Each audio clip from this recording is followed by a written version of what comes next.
some kids that could potentially end up playing within the triangle system. And, I went on to say, well, there seems to be more issues in New York than just the triangle. And this one particular kid chimed in and said, well, the crazy thing for me, Jay, is during our workouts, I saw Phil Jackson falling in and out of sleep. And when you hear something like that, MW, it just makes you so much more concerned about the Knicks. I mean, the one, as a Knicks fan, okay, the one shining entity New York Knicks fans have is Kristaps Porzingis. He's the one guy. And now to use him as trade bait to talk about because of an exit interview, it just makes you start to question everything that Phil Jackson has done. And look, Phil Jackson was a great big-time coach, but just because you're a great big-time coach doesn't make you great in the front office. And I think we're seeing time after time of him showing us why he isn't great in the front office. Jay, there's a lot of chatter about Josh Jackson. Could you give me a reminds me of who is he? Well, you know what? The kid is 6'8". He has a great wingspan. And the thing I like about him the most, Bob, is that he is a Kobe Bryant-like mentality, right? Like, he wants to dominate you each and every possession. He's a guy that you would probably put on a Paul George. You would put on a Dwayne Wade, a LeBron James, a Kevin Durant, a Stephen Curry. He has that mentality where he wants to guard. He's a two-way player. Very much kind of reminds me of Jimmy Butler. The only question is his ability to shoot the basketball. People have talked about his ability to shoot the basketball. He can make shots sporadically, but he isn't a pure shooter. But the mentality is something that I think a lot of NBA teams will find that as a gem just because that kid brings it each and every night. He wants to be the best player on the court. Jay, there's so many people that think he's the best player in the draft I know I've talked to for the last couple of months. But now there's a question of whether he'll even go 3 to Boston. That could be considering Jason Tatum. Do you consider him a better player than Jason Tatum? I think Jason Tatum has more upside. And I'll tell you something, MW. Last year, I have a home in Durham, North Carolina. I got a chance to go back to Duke and work their fantasy camp. And I watched all the kids play. And Jabari Parker was working out. And Jason Tatum gave Jabari Parker the business the first day. And I was like, okay, well, that's one day. Let's see what happens tomorrow. The next day, Jabari Parker definitely got his licks in. But at the same time, Jason Tatum stood out and was very productive against Jabari. And the third day, it was exactly the same thing. Now, I can make a case almost to a degree that playing within the system at Duke almost hindered Jason Tatum and his growth. He missed a lot of games at the beginning of the year due to an injury. But him in an isolation-type set is a brilliant basketball player who's just starting to tap into who he is offensively. Defensively, does he have questions? Yes, but who doesn't in this draft? He reminds me very much of Paul Pierce, and I can see that's the reason why Danny Ainge and the Celtics will probably take him with the 3rd pick in the draft if they don't make a trade with Sacramento or with the Knicks. Markelle Fultz is the presumptive #1 pick, but of course he's not perfect. So what would you think he needs most to work on? I think just his ability to lead, and I think all these young players are going to have to learn how to be more vocal on the basketball court. For an 18, 19-year-old kid as the 1st pick in the draft, we're going to ask him to lead grown men. And you think about what Colangelo has done with the culture of Philadelphia. He's trying to reinvigorate, to change the culture. And it's difficult to do that. And they have a losing culture right now, even though they're rebranding themselves after Trust the Process. Joel Embiid has been injury-prone. Ben Simmons has to be a leader, too. I think Markelle Fultz is a big-time player. I don't know if he's a transcendent player. I think he's a guy that can make 150, 170 million with the cap going up. But I think Ben Simmons is more of that transcendent player. I think they're trying to mirror what Cleveland was able to do with LeBron James and Kyrie. I think Ben Simmons and Markelle Fultz could be that younger generation of those two names. Jay, we'll let you out of here after this. You have seen so many players in person or on video over these, I don't know, since the last draft. I'm wondering now, after all of that, when you sift through it, is there a player that isn't getting a lot of attention going into this draft that you love? Yes, MW, and his name is Dennis Smith Jr. I saw him 2 years ago at the Elite 24 game here in New York, and he absolutely dominated everybody. He reminded me of Baron Davis, just with his herky-jerkiness, his ability to shoot the ball from deep, half-court-like range, and he has a 45-plus inch vertical. This kid is scary athletically. Now, there were some issues that happened throughout his regular season. You heard rumors about him and his head coach of NC State, Mark Gottfried, maybe not getting along or being on the same page. Scouts have talked about him potentially being lethargic, not always being there. But the one thing I do know about this kid is that when the lights come on, when he's playing against Russell Westbrook, when he's playing against Kyrie Irving, Kyle Lowry, Stephen Curry, he will rise to the challenge. Nobody's really talking about him, even though he's slated to be in the top 15. It's a lottery pick, but he is one of the most dangerous athletes and talents we have in this draft this year. All right, something to keep in mind for later. Jay, thanks, man. We appreciate you taking the time to join us. You got it. Thank you, man. Let's take one last break, but still to come, Kyle Schwarber. He's a World Series hero for my Cubbies. What are they doing demoting him to AAA, Bob? And should Tom Brady really be sumo wrestling? That answers itself. See, Jay Will has to put up with me now for about 4.5, 5 more hours. This is a marathon. We're going to be on longer than Jerry Lewis tonight, kids. We are. At Guinness, we believe a beer with refreshing taste can still have lots of flavor. Taste Guinness Blonde American Lager, and you'll believe it too. Here's to a more refreshing summer. You don't have enough money for your daughter to go to college. What? You guys need money? Let's start an illegal casino. We're gonna bet on our friends fighting? And we're gonna start a race war! Whoa! The House, rated R, June 30th. Liberty Mutual stood with us when a fire destroyed everything in our living room. We replaced it all without touching our savings. Yeah, our insurance won't do that. No. You can leave worry behind when Liberty stands with you. Liberty Mutual Insurance. I sold my dream house to buy my first Domino's store. I built my store with my bare hands. I used my college savings to buy my store. It means everything to me. But we've decided to tear them down. We love what we do, but not where we do it. Come and see our remodeled stores when you carry out large 3-topping pizzas for $7.99 each every day. Welcome to paradise. For $250, all the pressure's off. Cabela's Polar Cap Equalizer Cooler. Great price. Lifetime guarantee. Only at Cabela's. Right now, switch to Unlimited and get an awesome iPhone 7. Go switch to Sprint, now. Who's he talking to? I don't know, but you heard the man. Wait. Get Sprint Unlimited, and now get iPhone 7 and get a second iPhone 7 on us.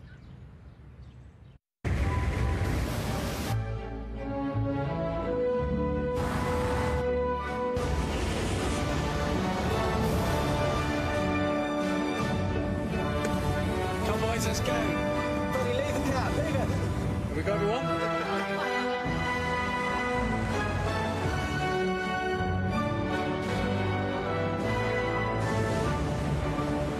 The all-new Discovery.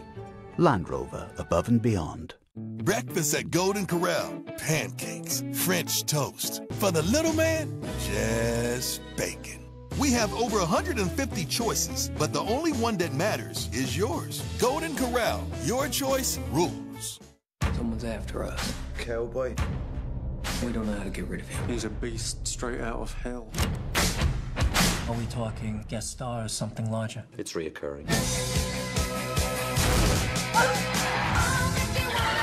How would anybody want to shoot this?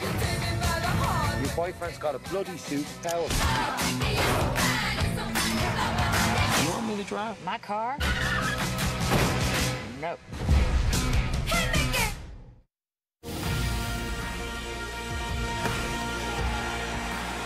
Oh, snap. Every truck guy has their own way of conveying powerful. Yeah, boy. Kind of looks like a monster coming to eat you. Holy smokes. That is awesome. Strong. You got the basic and you got the beefy. I just think it looks mean. Incredible. No way. Getting goosebumps. Get 17% below MSRP on all Silverado 1500 LT pickups in stock. That's over $8,100 on this Chevy Silverado. At one of your Central Florida Chevy dealers today. My name is Logan Paul, and I am here to be the best luchador in the world. I will be your coach today, and I want to survive in the wilderness. I'm here to become a ballerina. And I want to wrestle a bear. When a shark is hungry, he eats. When a gorilla is hungry, he eats. Now bring me the bull.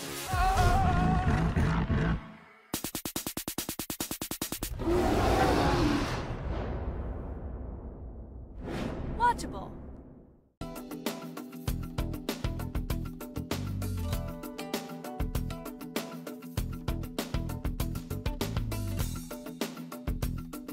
interruption is presented by Guinness Blonde American Lager. Here's to a more refreshing summer. Please drink responsibly. Part of Happy Hour. Come on, time to get happy, people. Happy 55th birthday, Clyde Drexler. The Hall of Famer and member of the 1995 Rockets championship team is now a broadcaster. He's a great golfer now, too.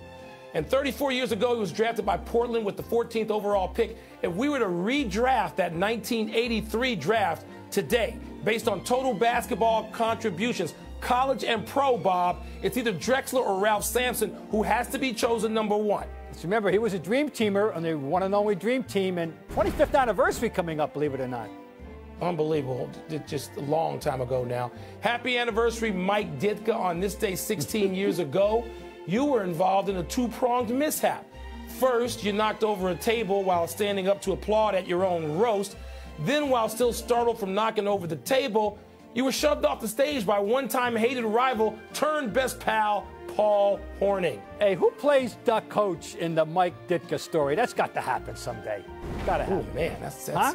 But a cheesehead knocking him over, I still didn't like that, even though he's the golden boy. A temporary happy trails to my buddy and former neighbor, Kyle Schwarber. He was sent down to AAA Iowa because he's only hitting 171. I say temporarily because this is the same guy who hit .412 in the World Series and has 12 homers this season, which is third on the team behind Rizzo and Bryant. It's probably, Bob, all this lead.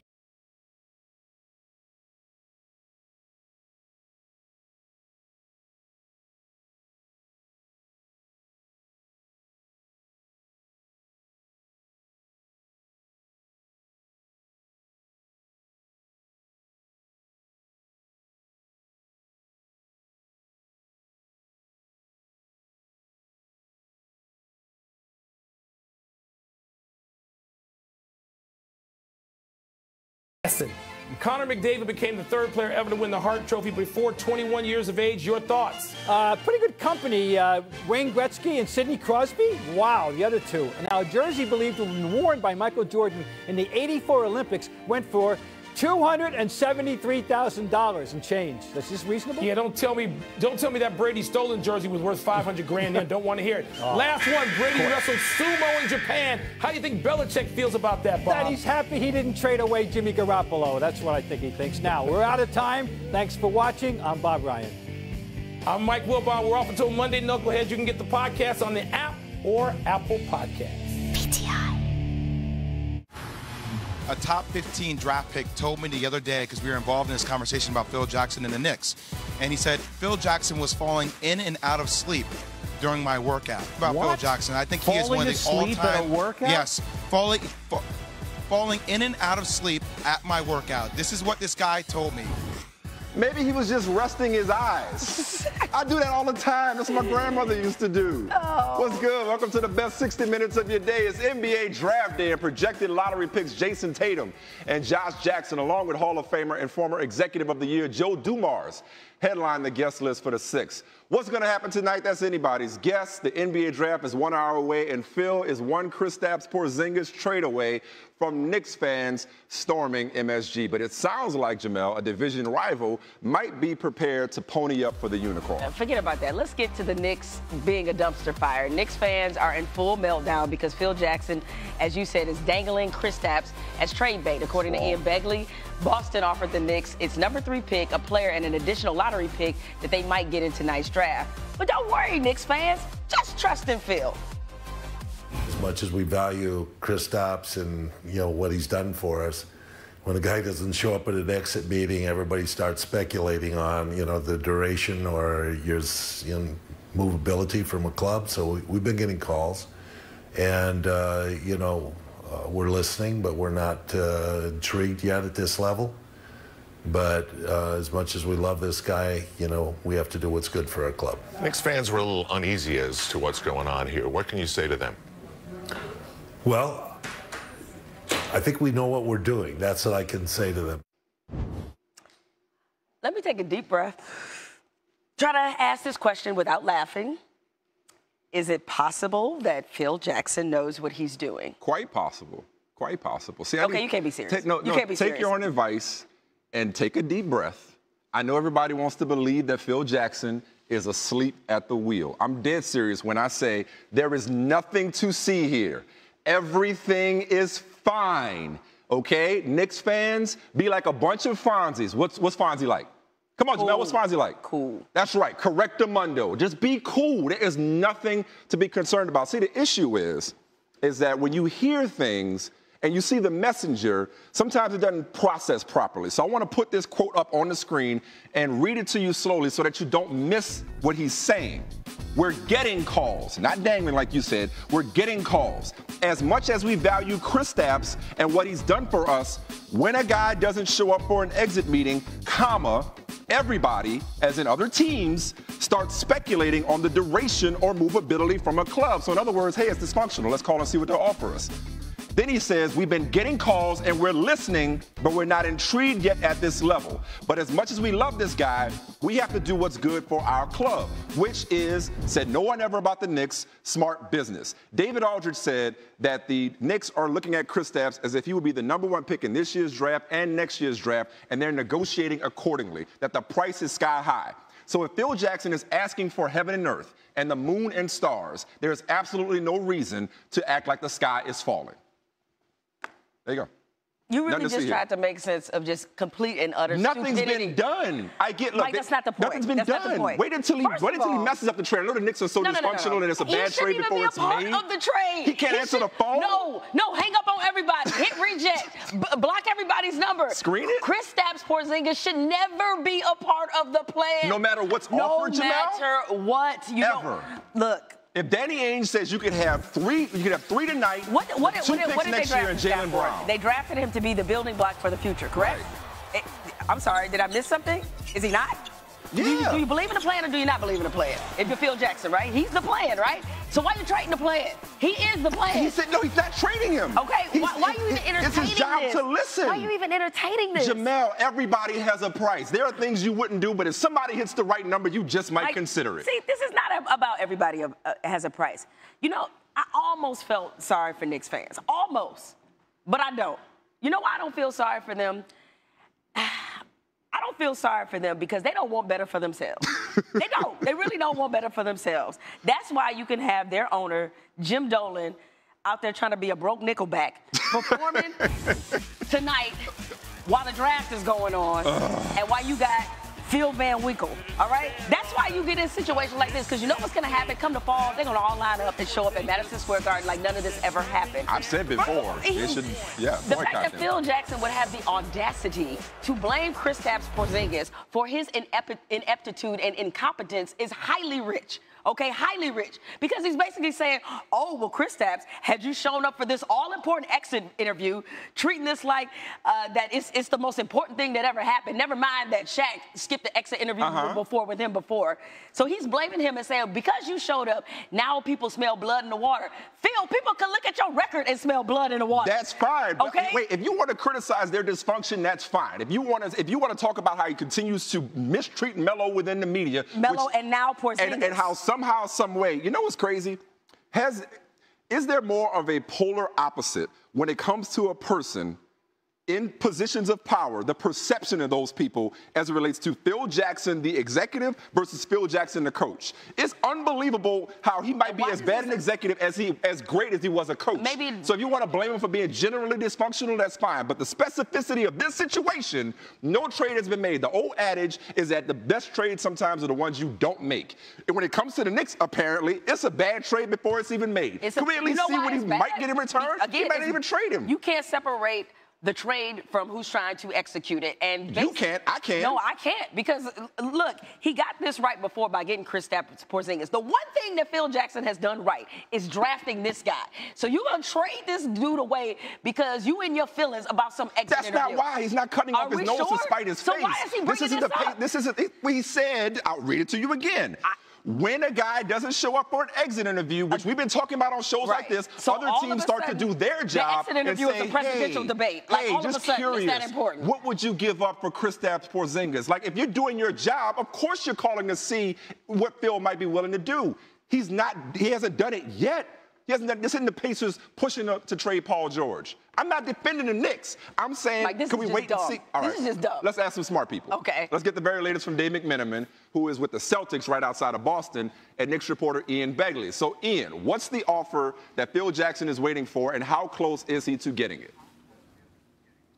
Boston, I'm told, has talked to the Knicks about giving them their number 3 pick tonight and acquiring an additional pick ahead of that Knicks 8th pick tonight. So giving them 2 lottery picks in the top 7 tonight and adding some combination of Avery Bradley, Jaylen Brown, or Marcus Smart. And that deal is on the table, and that's something that probably would not happen until the draft starts. So that's an offer that has yet to be really on Phil Jackson's plate in a serious way. And if things continue to progress as I expect them to, I think that offer might be in Phil's lap. And then he has a tough choice to make. And he's also hearing, I've heard from Phoenix. I think the Phoenix talks are still alive. They still want to get in and see if they can get Kristaps Porzingis from Phil Jackson. But we all know that Phil has to be blown away here to even start to think about trading Kristaps Porzingis. I don't know if that Boston offer does it. I don't know if Phoenix has an offer that can do it. So real quick, Ian, I'm sorry. Give me the Celtics best offer as you understand it one more time. Run it down again. Celtics best offer.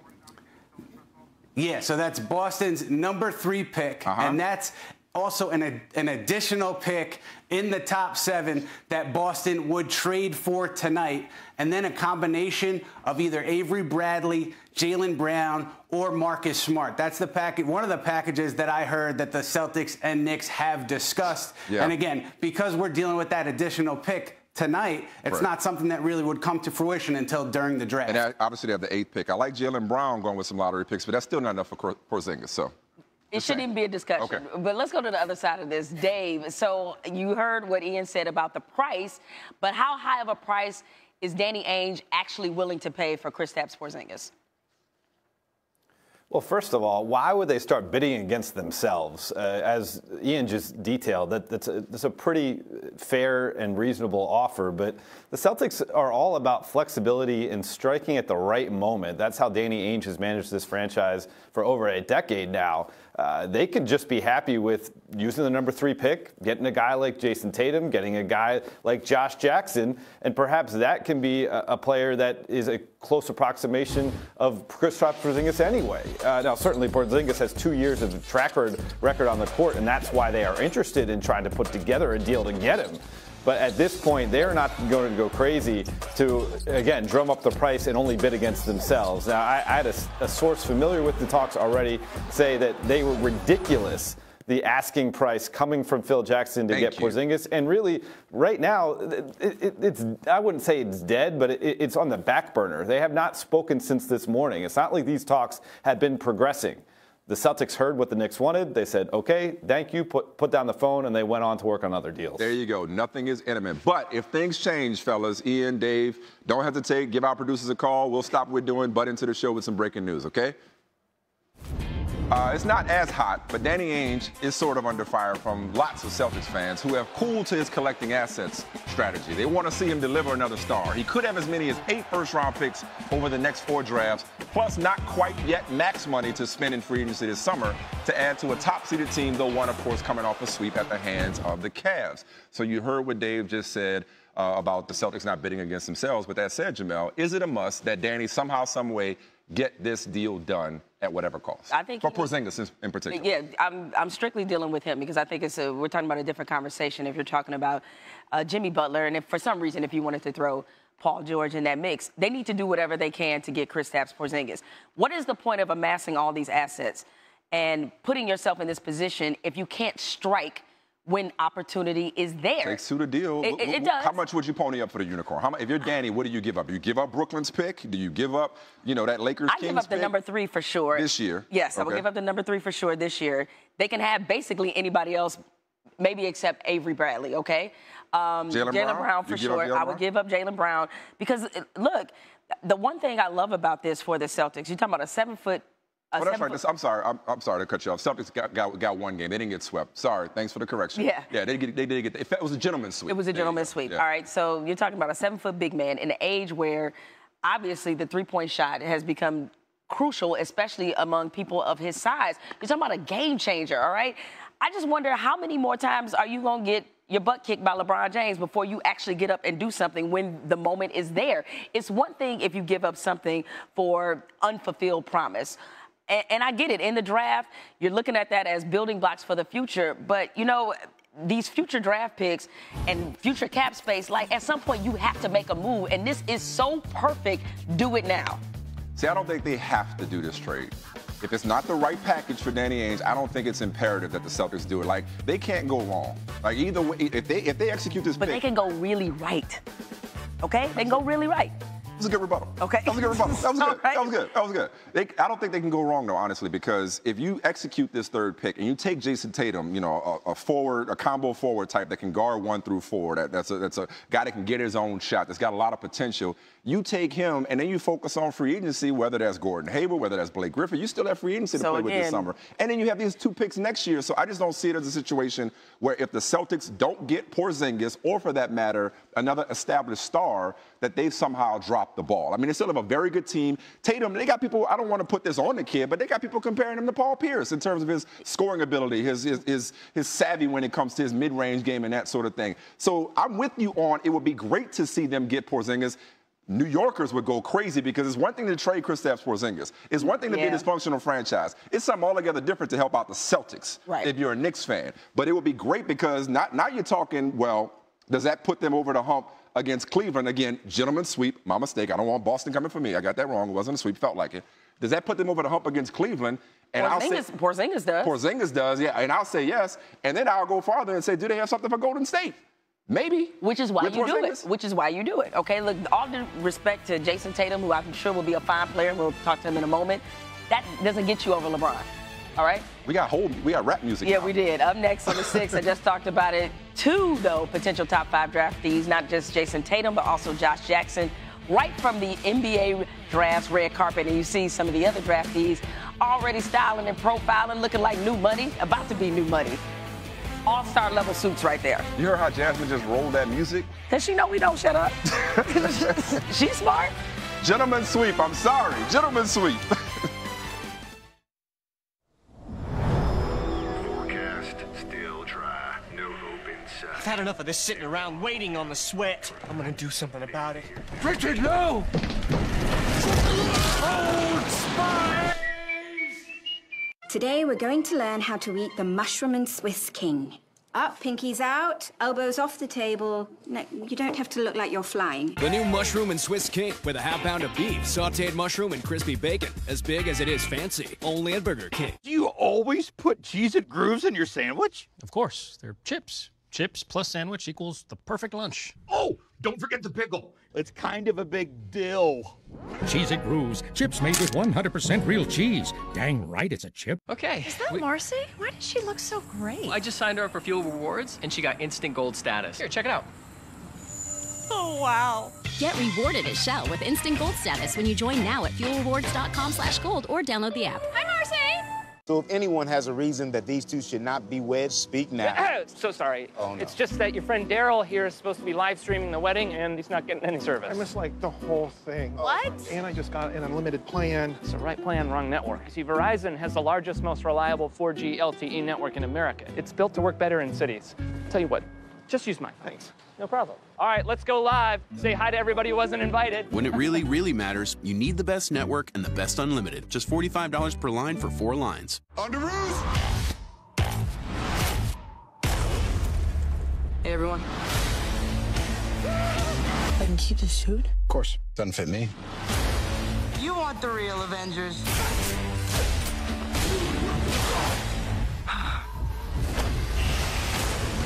Don't mess with me, because I will hurt everybody you love. I just gotta do this on my own. Spider-Man Homecoming, July 7th. Rated PG-13.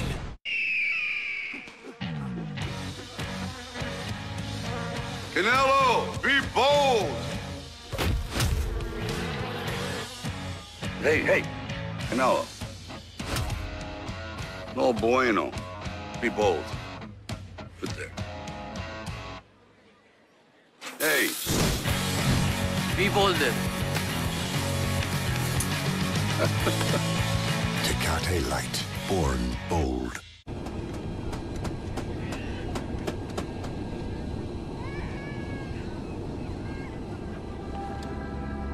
Fly me to the moon and let me play.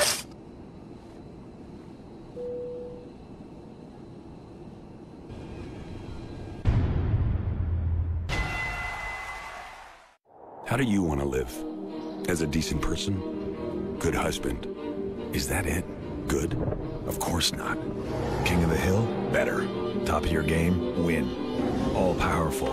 Like a boss. Like a pro. We couldn't agree more. We are professional grade. Step up to GMC and get nearly $9,200 total value on select specially equipped 2017 Sierra Crew Cab SLT vehicles in stock. GMC.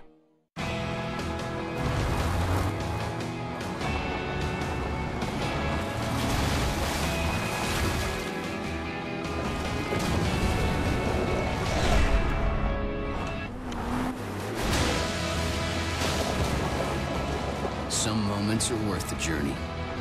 We'll help get the most out of every mile. Chase down your passion. Never halfway. Hankook Tire.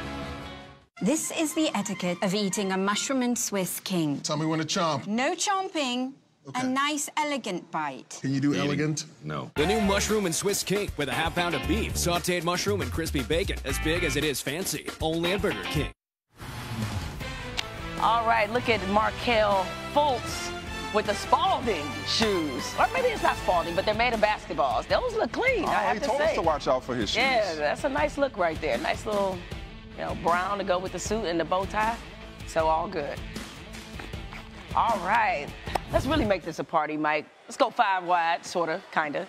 Reese Davis, Reese Davis, Jay Billis, Jay Williams, all there at the Barclays Center tonight for our draft coverage. Reese, let's start with you. You're the host of the draft, obviously. And Chad Ford's latest mock, the top 7 picks are one-and-done players. Now, NBA Commissioner Adam Silver recently said the system is, quote, not working for anyone. How would you change the system so that it works for both the NCAA and the NBA?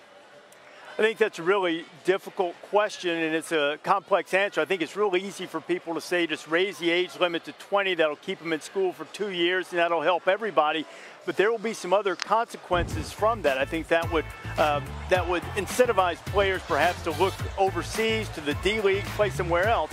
So really the entire complex answer, I would say, is let players enter the draft whenever they want to, at 18 if they want, but if things don't go well, then they can go back to college. Along with that, you would also have to find a way for the college players to have more freedom economically to make it more attractive to stay in school. I don't know that there is any way to fix it. It's just sort of where we are right now, but I certainly don't think making them wait longer without any type of concessions to the economic realities for the college players would do a lot to help the whole one-and-done situation and make it better for everybody. NBA would benefit by getting an older player in the league. I think there's no question about that by and large in most cases. All right, Jay Will, after breaking down the tape all these prospects, who's your favorite player in this draft? Mike, I love Dennis Smith Jr. Now, everybody talks about Lonzo Ball, De'Aaron Fox, Markelle Fultz, #1 pick presumptively.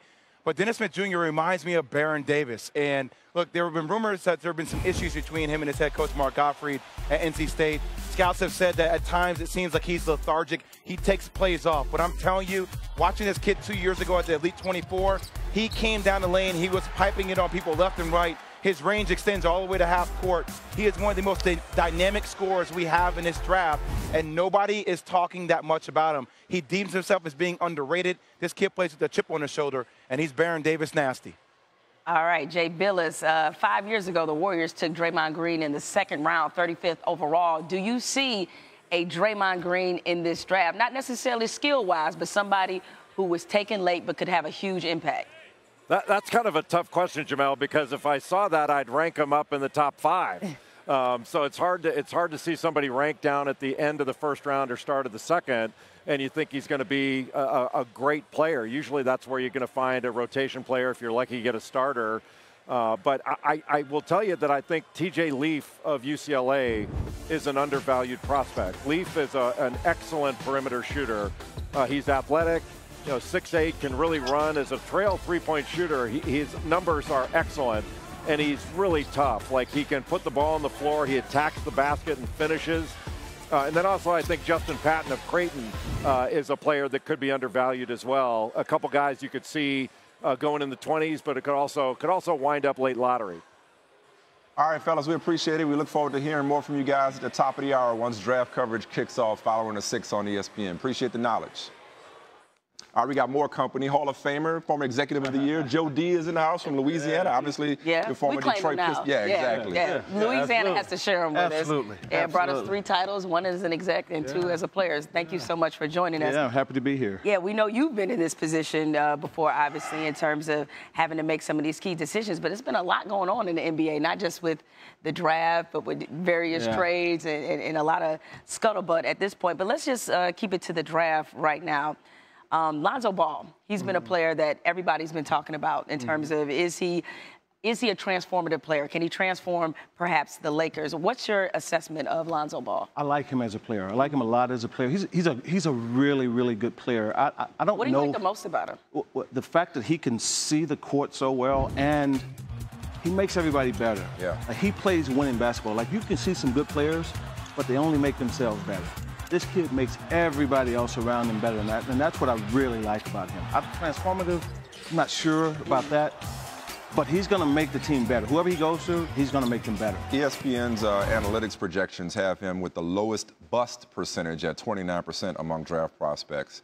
But the history of number 2 picks, most recently. Don't talk about the history. Yeah, I know. I know. Look, see, it's too soon? God. Let's talk about it right now. Go ahead. Let's just.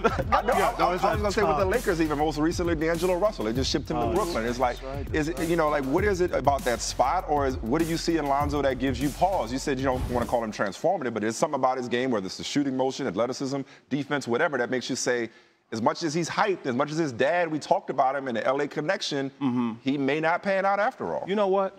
I think that we've all come to expect that if a guy is in the top 5, he's going to be transformative. It's just not the case. It's rare that you're going to get all 5 guys. Even if you think about KD going 2.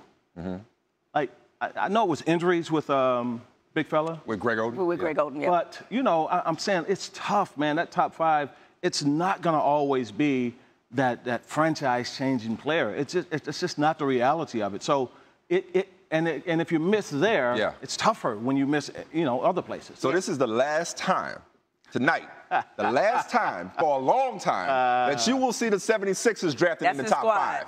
I'm all about the process. Okay. And it ends tonight with Markelle Fultz going number 1. That we think we know he's going first overall. Okay. All around game he flashed at UW.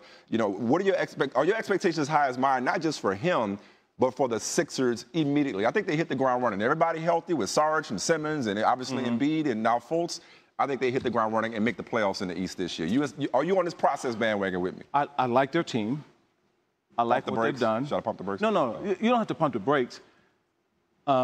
It's about what you expect of them. So you said, I expect them to make the playoffs. I know. I'm just Is that too much? No, that's not too much. I like that. I like that. No, Mike, I like that. Yeah. I think they can. Yeah.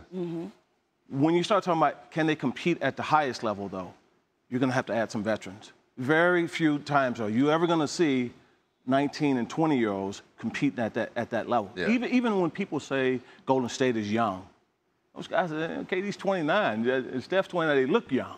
But those guys have been around a while. So in the NBA, you can have really, really good young talent, but at some point along the way, that process, you're going to have to add some veterans in there to help those guys get over the hump. It's a destination now. Yeah, that's what I'm saying. Especially with all the cap money they'll have this summer. I know that's a lot to put on those kids. I'm just so excited about it. But they can make the playoffs, though, Mike. I'm with you on that. All right, cool. All right, you'll be back with us, definitely, to talk some more draft.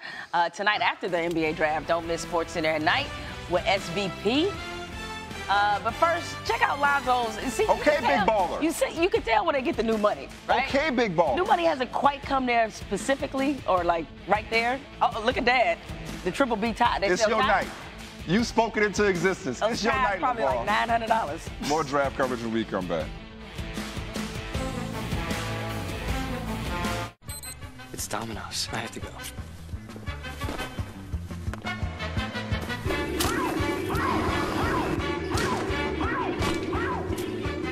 Looking for this? Yeah. Order and track your pizza with Domino's Tracker. Okay, so with the Fuel Rewards program, you'll receive instant gold status and get the rewards you deserve. Awesome. Oh, wait. Hold on a second. Wow! Wow, I bet I'm like super fast! Get rewarded at Shell with instant gold status and save at least 5 cents a gallon every fill, every day. Join now at fuelrewards.com/gold or download the app. I thought it was gonna give me super speed. Just average speed. Well, great. Hey, looked great. Thank you. This is a story about mail and packages, and it's also a story about people. And while we make more e-commerce deliveries to homes than anyone else in the country, we never forget that your business is our business. The United States Postal Service. Priority, you.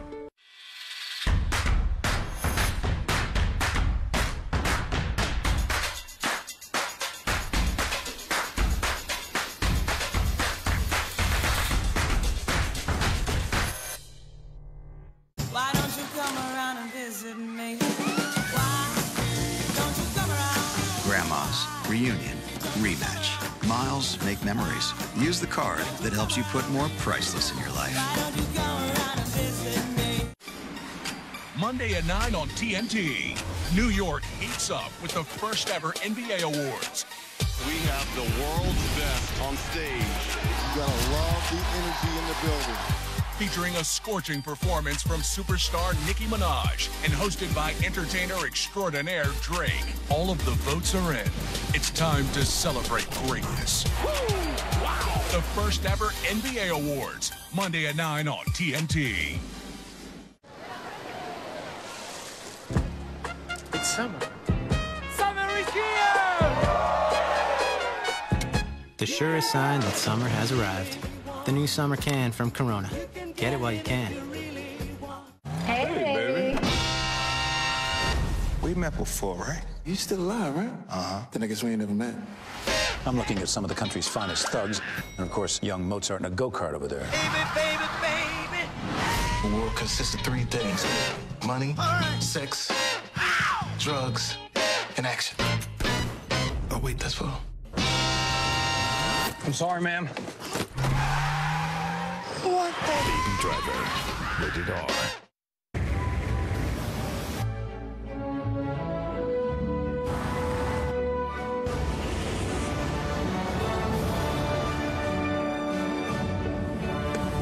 Come boys, let's go. Buddy, leave the car, leave it. Have we got everyone?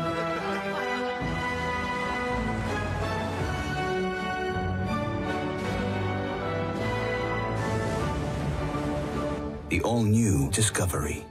Land Rover, above and beyond. With the 3rd pick, the Boston Celtics select. With the 2nd... Oh, snap. Every truck guy has their own way of conveying powerful. Yeah, boy. Kind of looks like a monster coming to eat you. Holy smokes. That is awesome. Strong. You got the basic and you got the beefy. I just think it looks mean. Incredible. No way. I'm getting goosebumps. Get 17% below MSRP on all Silverado 1500 LT pickups in stock. That's over $8,100 on this Chevy Silverado. At one of your Central Florida Chevy dealers today. My name is Logan Paul, and I am here to be the best luchador in the world. I will be your coach today, and I want to survive in the wilderness. I'm here to become a ballerina, and I want to wrestle a bear. When a shark is hungry, he eats. When a gorilla is hungry, he eats. Now bring me the bull.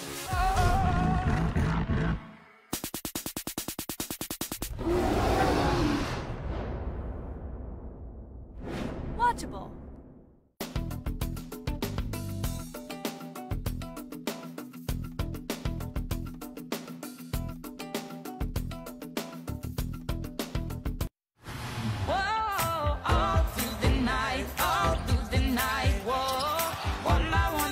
So fast, I let him go. Domino. Domino. About a half hour from draft time, baby. Let's check in with Jeff Goodman, I beg your pardon, and Ramona Shelburne. Jeff, let's start with you here. So Paul George, Jimmy Butler. Reports that there's a stalemate between the Lakers and the Pacers. Jimmy Butler maybe could still be on the move. He's hanging out with D. Wade and Gabby in Europe right now, but the Timberwolves and Tom Thibodeau seem to be interested in him. What are you hearing about both those veteran swingmen and the chances that they get moved tonight, Jeff? You know, it's going to be interesting tonight whether either of these guys get dealt. Certainly Paul George. I talked to a Pacers source earlier, Michael, and he said, listen, Kevin Pritchard is not going to be forced into doing something that he's not ready to do, the Pacers' new GM. Right now they don't have a lot of leverage. There's only a couple teams in the mix. The Cavs don't have a GM. The Lakers feel like they don't have to make a move because they're going to get Paul George in a year. So who knows if George gets moved. Jimmy Butler, a different scenario.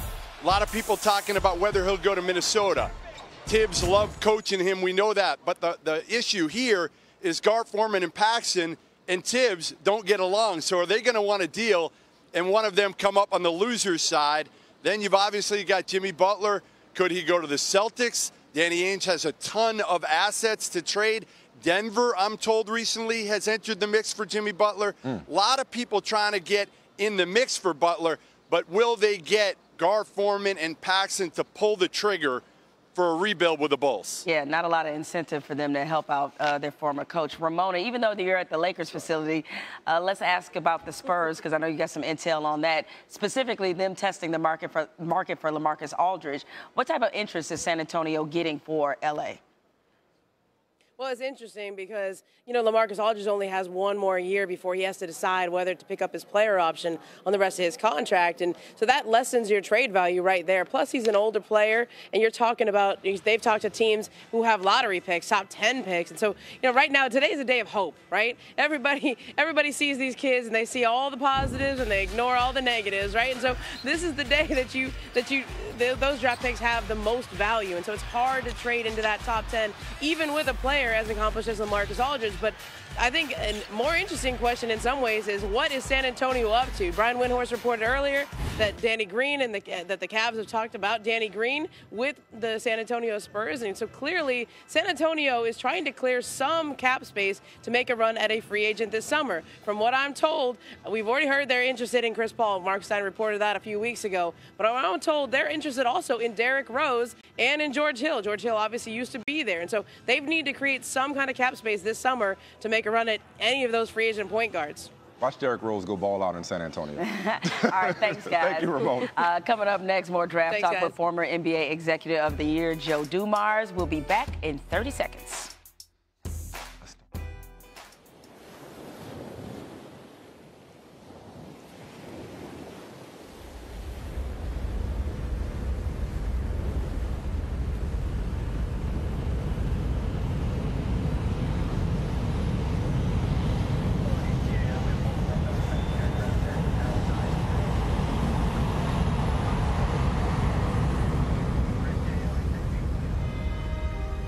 Learn more at Navy.com.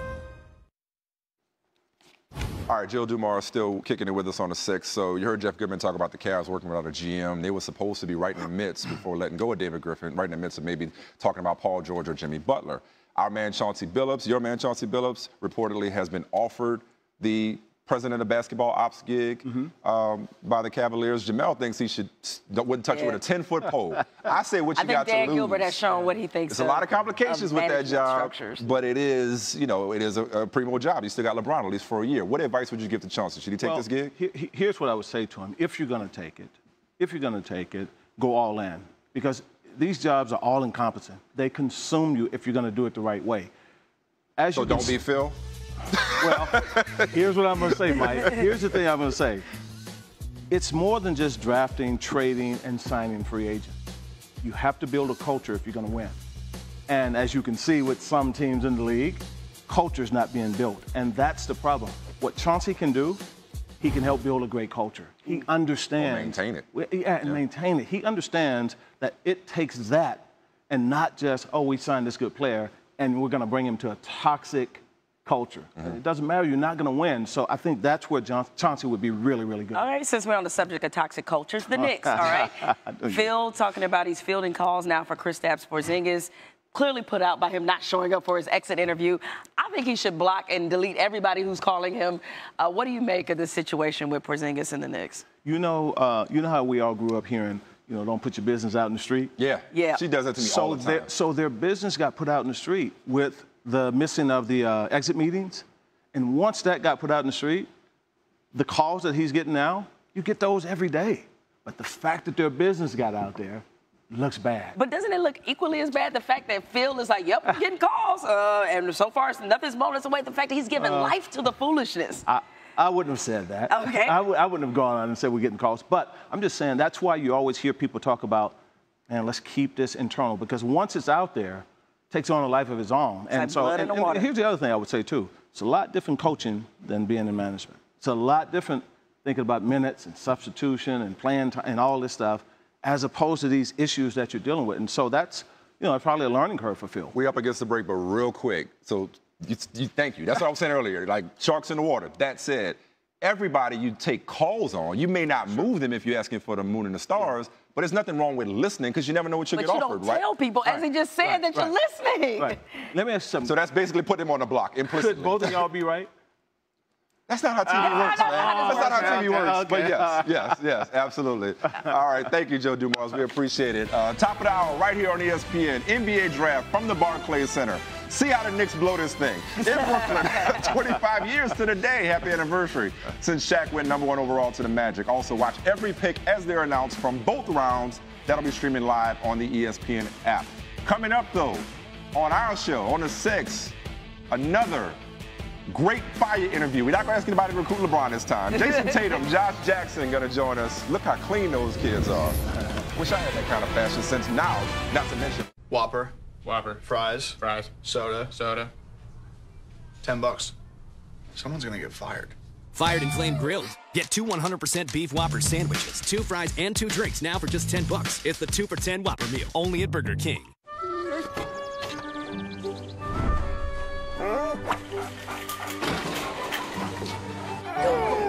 Shoot. Hey. Ouch. Get.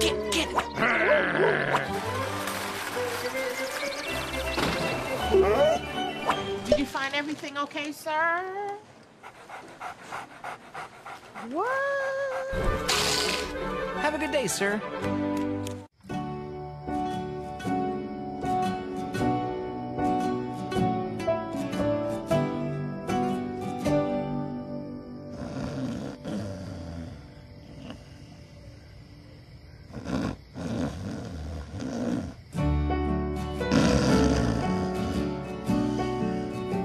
The all-new Volkswagen Atlas. Seats 7, sleep 6. Life's as big as you make it. We're going to bring that ape down. Run! Kong Skull Island. Own it 4 weeks before Blu-ray. Call you back. Is this my car? State Farm knows that for every one of those moments, This is ridiculous! there's one of these. Is this my car? What? This is ridiculous. This can't be happening! This can't be happening. Oh, it's happening, sweetheart. Oh, it's happening, sweetheart. Shut up! Shut up!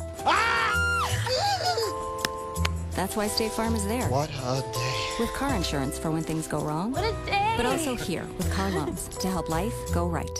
State Farm. Pain can really be a distraction. Pain is sometimes in my hands, right before a performance especially. Only Aleve has the strength to stop minor arthritis pain for up to 12 hours with just 1 pill. This is my pain, but I am stronger. Aleve, all day strong.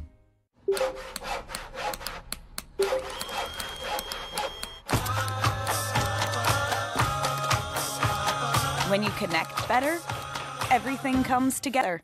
Try it free at GoToMeeting.com. Why would anybody want to shoot at us? Your boyfriend's got a bloody superpower. Am I the only one who thinks that's, like, psychotic? Today we're going to learn how to eat the mushroom and Swiss King. Up, pinkies out, elbows off the table. No, you don't have to look like you're flying. The new Mushroom and Swiss King with a half pound of beef, sauteed mushroom, and crispy bacon. As big as it is fancy. Only at Burger King. Gong, gong, gong, gong. Gong, gong, gong. Oh, snap. Every truck guy has their own way of conveying powerful. Yeah, boy. Kinda looks like a monster coming to eat you. Holy smokes. That is awesome. Strong. You got the basic and you got the beefy. I just think it looks mean. Incredible. No way. Getting goosebumps. Get 17% below MSRP on all Silverado 1500 LT pickups in stock. That's over $8,100 on this Chevy Silverado. At one of your Central Florida Chevy dealers today. Here they are.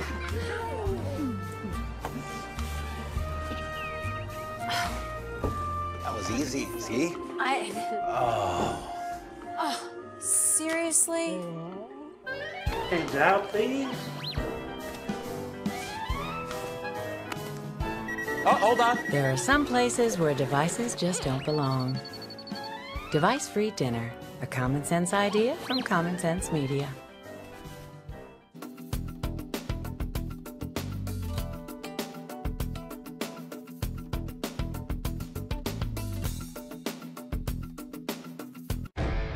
This is the original light beer.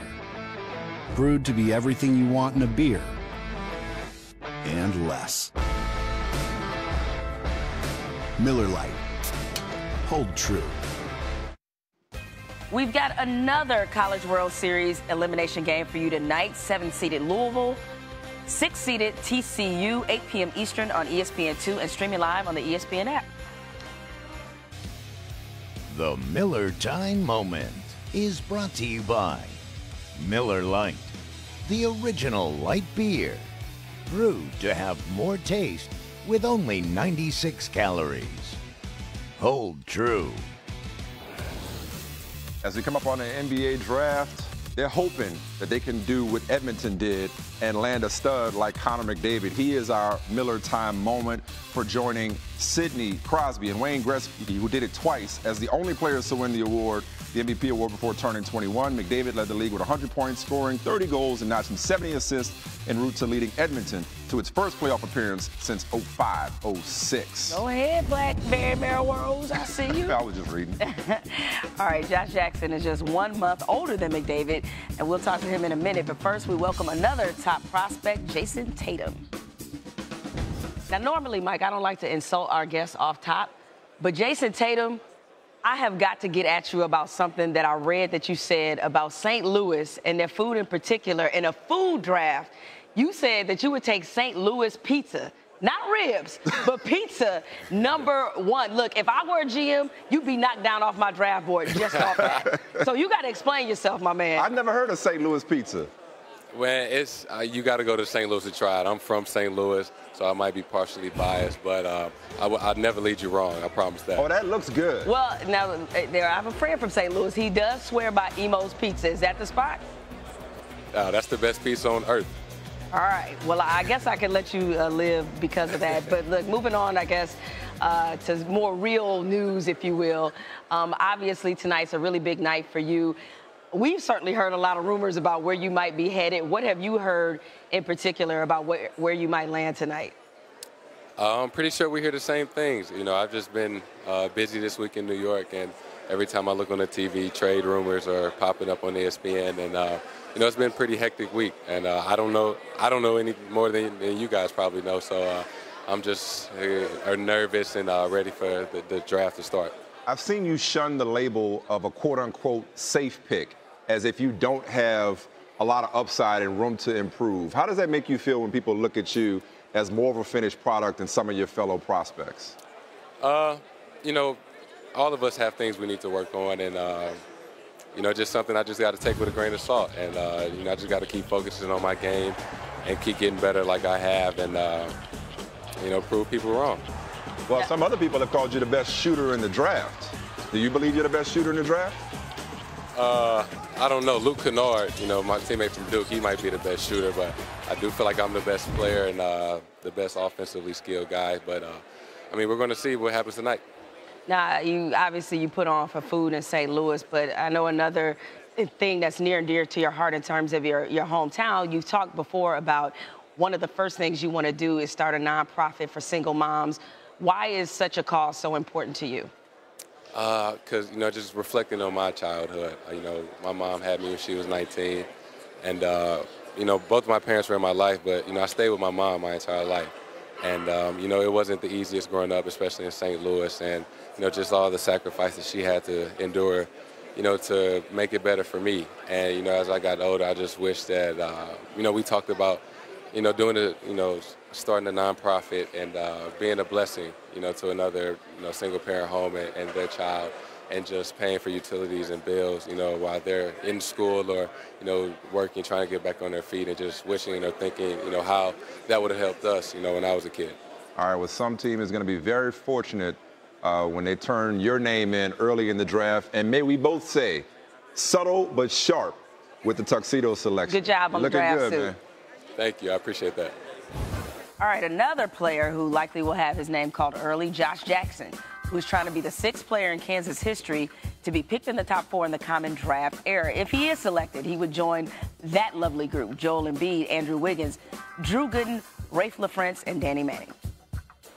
Hey, Josh Jackson, thanks for joining the 6. I'm saying hello. My co-host is still a little salty because you didn't go to Michigan State, but instead went to Kansas. Right? It could have been you and Miles Bridges together, man. It would have been a beautiful tandem. But it's like you're being recruited all over again. Everybody's after you. You read that you're the apple of a lot of teams' eye, people trying to move up into the draft to select you. How does it feel to be at the center in the midst of all these trade rumors going into the draft?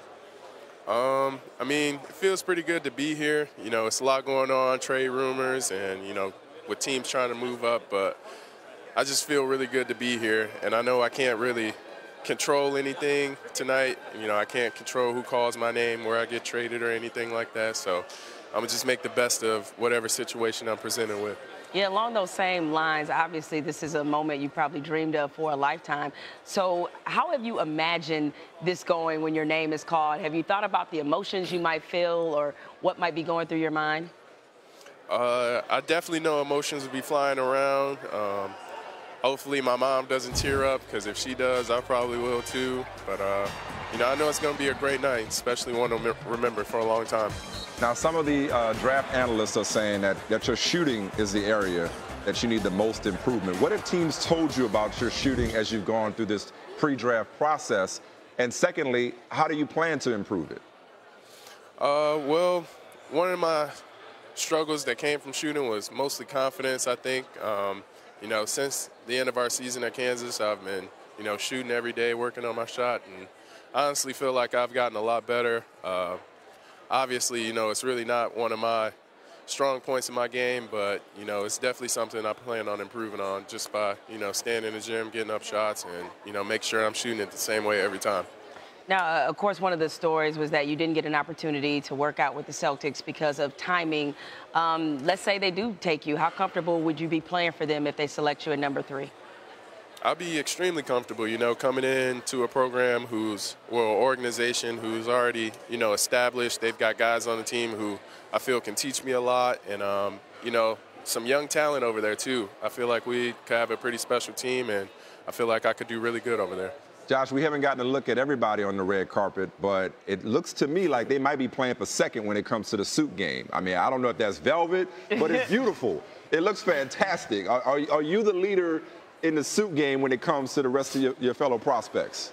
I think they've been coming in second ever since I seen them at the draft lottery. I think I've had the best suit ever since then. Confidence. I like the confidence. Yeah. See, that's part of it. It's one thing to be clean, but you got to wear it with confidence too, my man. So yes, sir. You win yes, sir. All right, well, enjoy the night. All the best to your family. Certainly going to be a special moment wherever you go. Thanks for joining us. All right, thank you, guys. All right, we're about 10 minutes away from our NBA draft coverage. You see Commissioner Adam Silver getting a good look, a good picture of all the future NBAers right there. Coming up shortly. Do you always put Cheez-It Grooves in your sandwich? Of course. They're chips. Chips plus sandwich equals the perfect lunch. Oh, don't forget the pickle. It's kind of a big deal. Cheez-It Grooves. Chips made with 100% real cheese. Dang right it's a chip. Okay, so with the Fuel Rewards program, you'll receive instant gold status and get the rewards you deserve. Awesome. Oh, wait. Get rewarded at Shell with instant gold status. Join now at fuelrewards.com/gold or download the app. Wow. I don't take breaks, I'm rebuilding. Blow up on the track, reinventing. Had to build it back, now I'm better. Come and see our remodeled stores when you carry out large 3-topping pizzas for $7.99 each every day.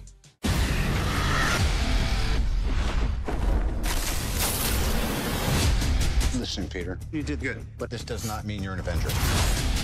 Mr. Stark is treating me like a kid. But you are a kid. Don't mess with me, because I will kill you and everybody you love. I have to catch this guy, and nothing's gonna stop me. Parker, my office. So, you got detention. How are you going to make things right? Spider-Man Homecoming, rated PG-13. Heineken is served in 192 countries. It's world famous, like me. Excuse me. Antonio Banderas! Enjoyed in 192 countries. There's more behind the star. The Ford Summer Sales Event is on. It's gonna work. I promise you. We can figure this out. A little help? Hold on, Mom. No, Wi-Fi. Wi-Fi. It's not a question, it's a thing. Take on summer right with Ford, America's best-selling brand. Now with summer's hottest offer. Get 0% for 72 months plus an additional $1,000 on top of your trade-in. During the Ford Summer Sales Event, get 0% for 72 months plus an additional $1,000 on top of your trade-in. Offer ends July 5th.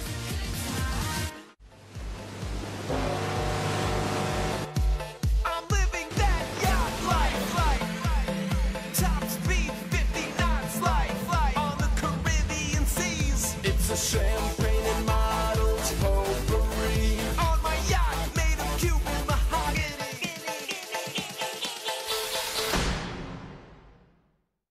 Watch this.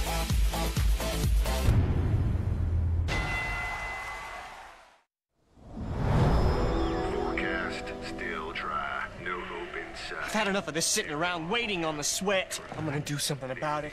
Richard, no! Old Spice!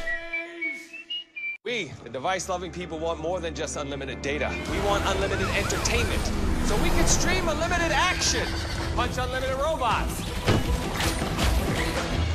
watch unlimited romance, if you're into that. But we also want more, like unlimited HBO. Can I stop dying now, Mark? No can do, mi amigo. It's unlimited. Besides, you're really good at it, James. Don't settle for any unlimited data plan. Only the AT&T Unlimited Plus plan comes with HBO included at no extra charge.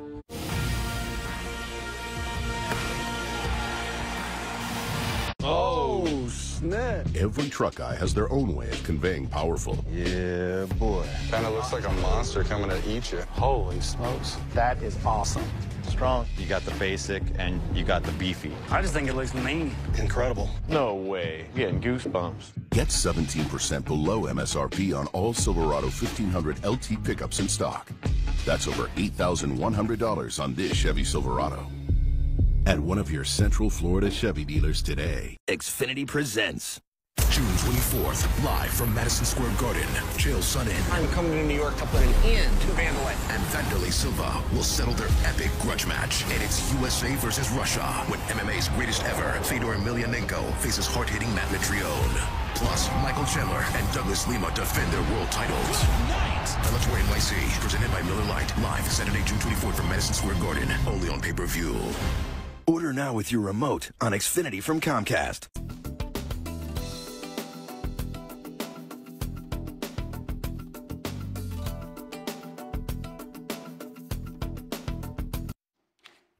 All right, I know you guys didn't think we were going to let you go without getting a few jokes off on the Doing Too Much countdown. I'm tired of this, though. I'm not even laughing. Yasiel Puig, he did what Puig does.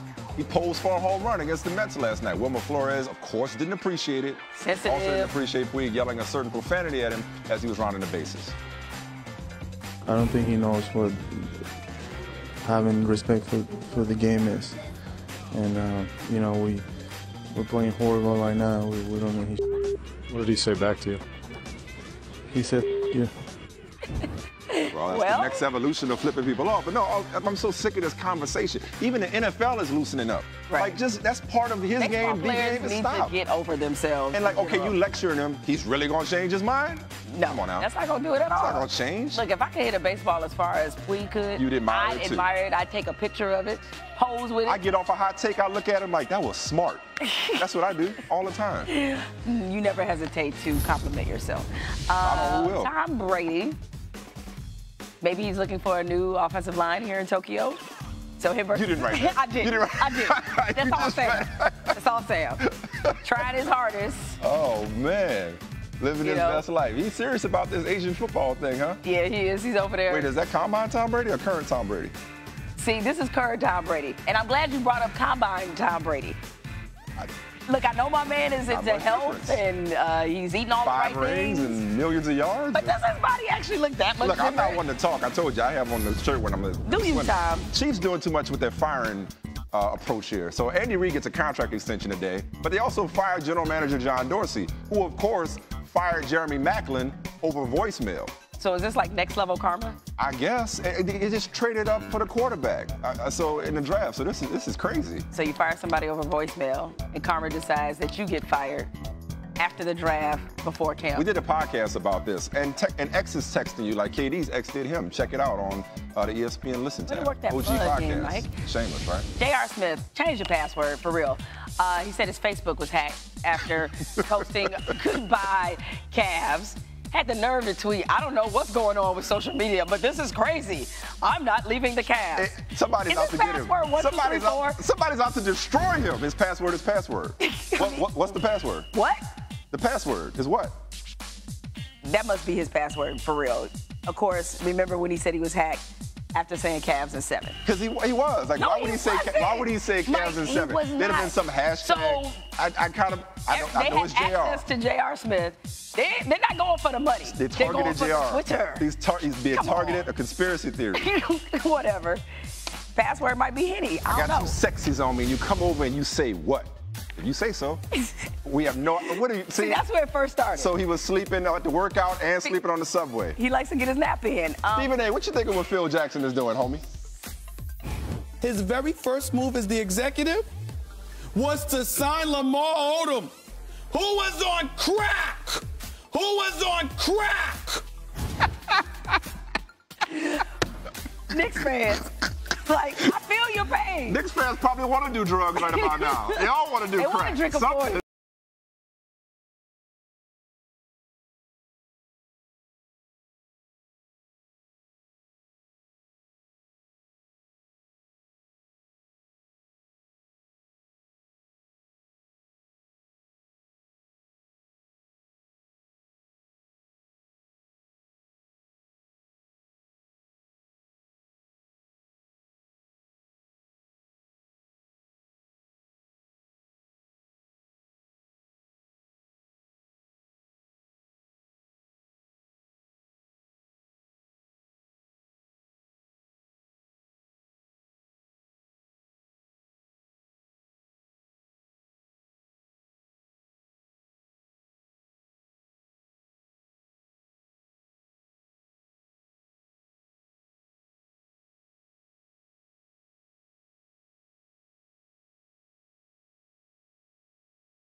Franchise as part of a magical rebuilding process for the Lakers.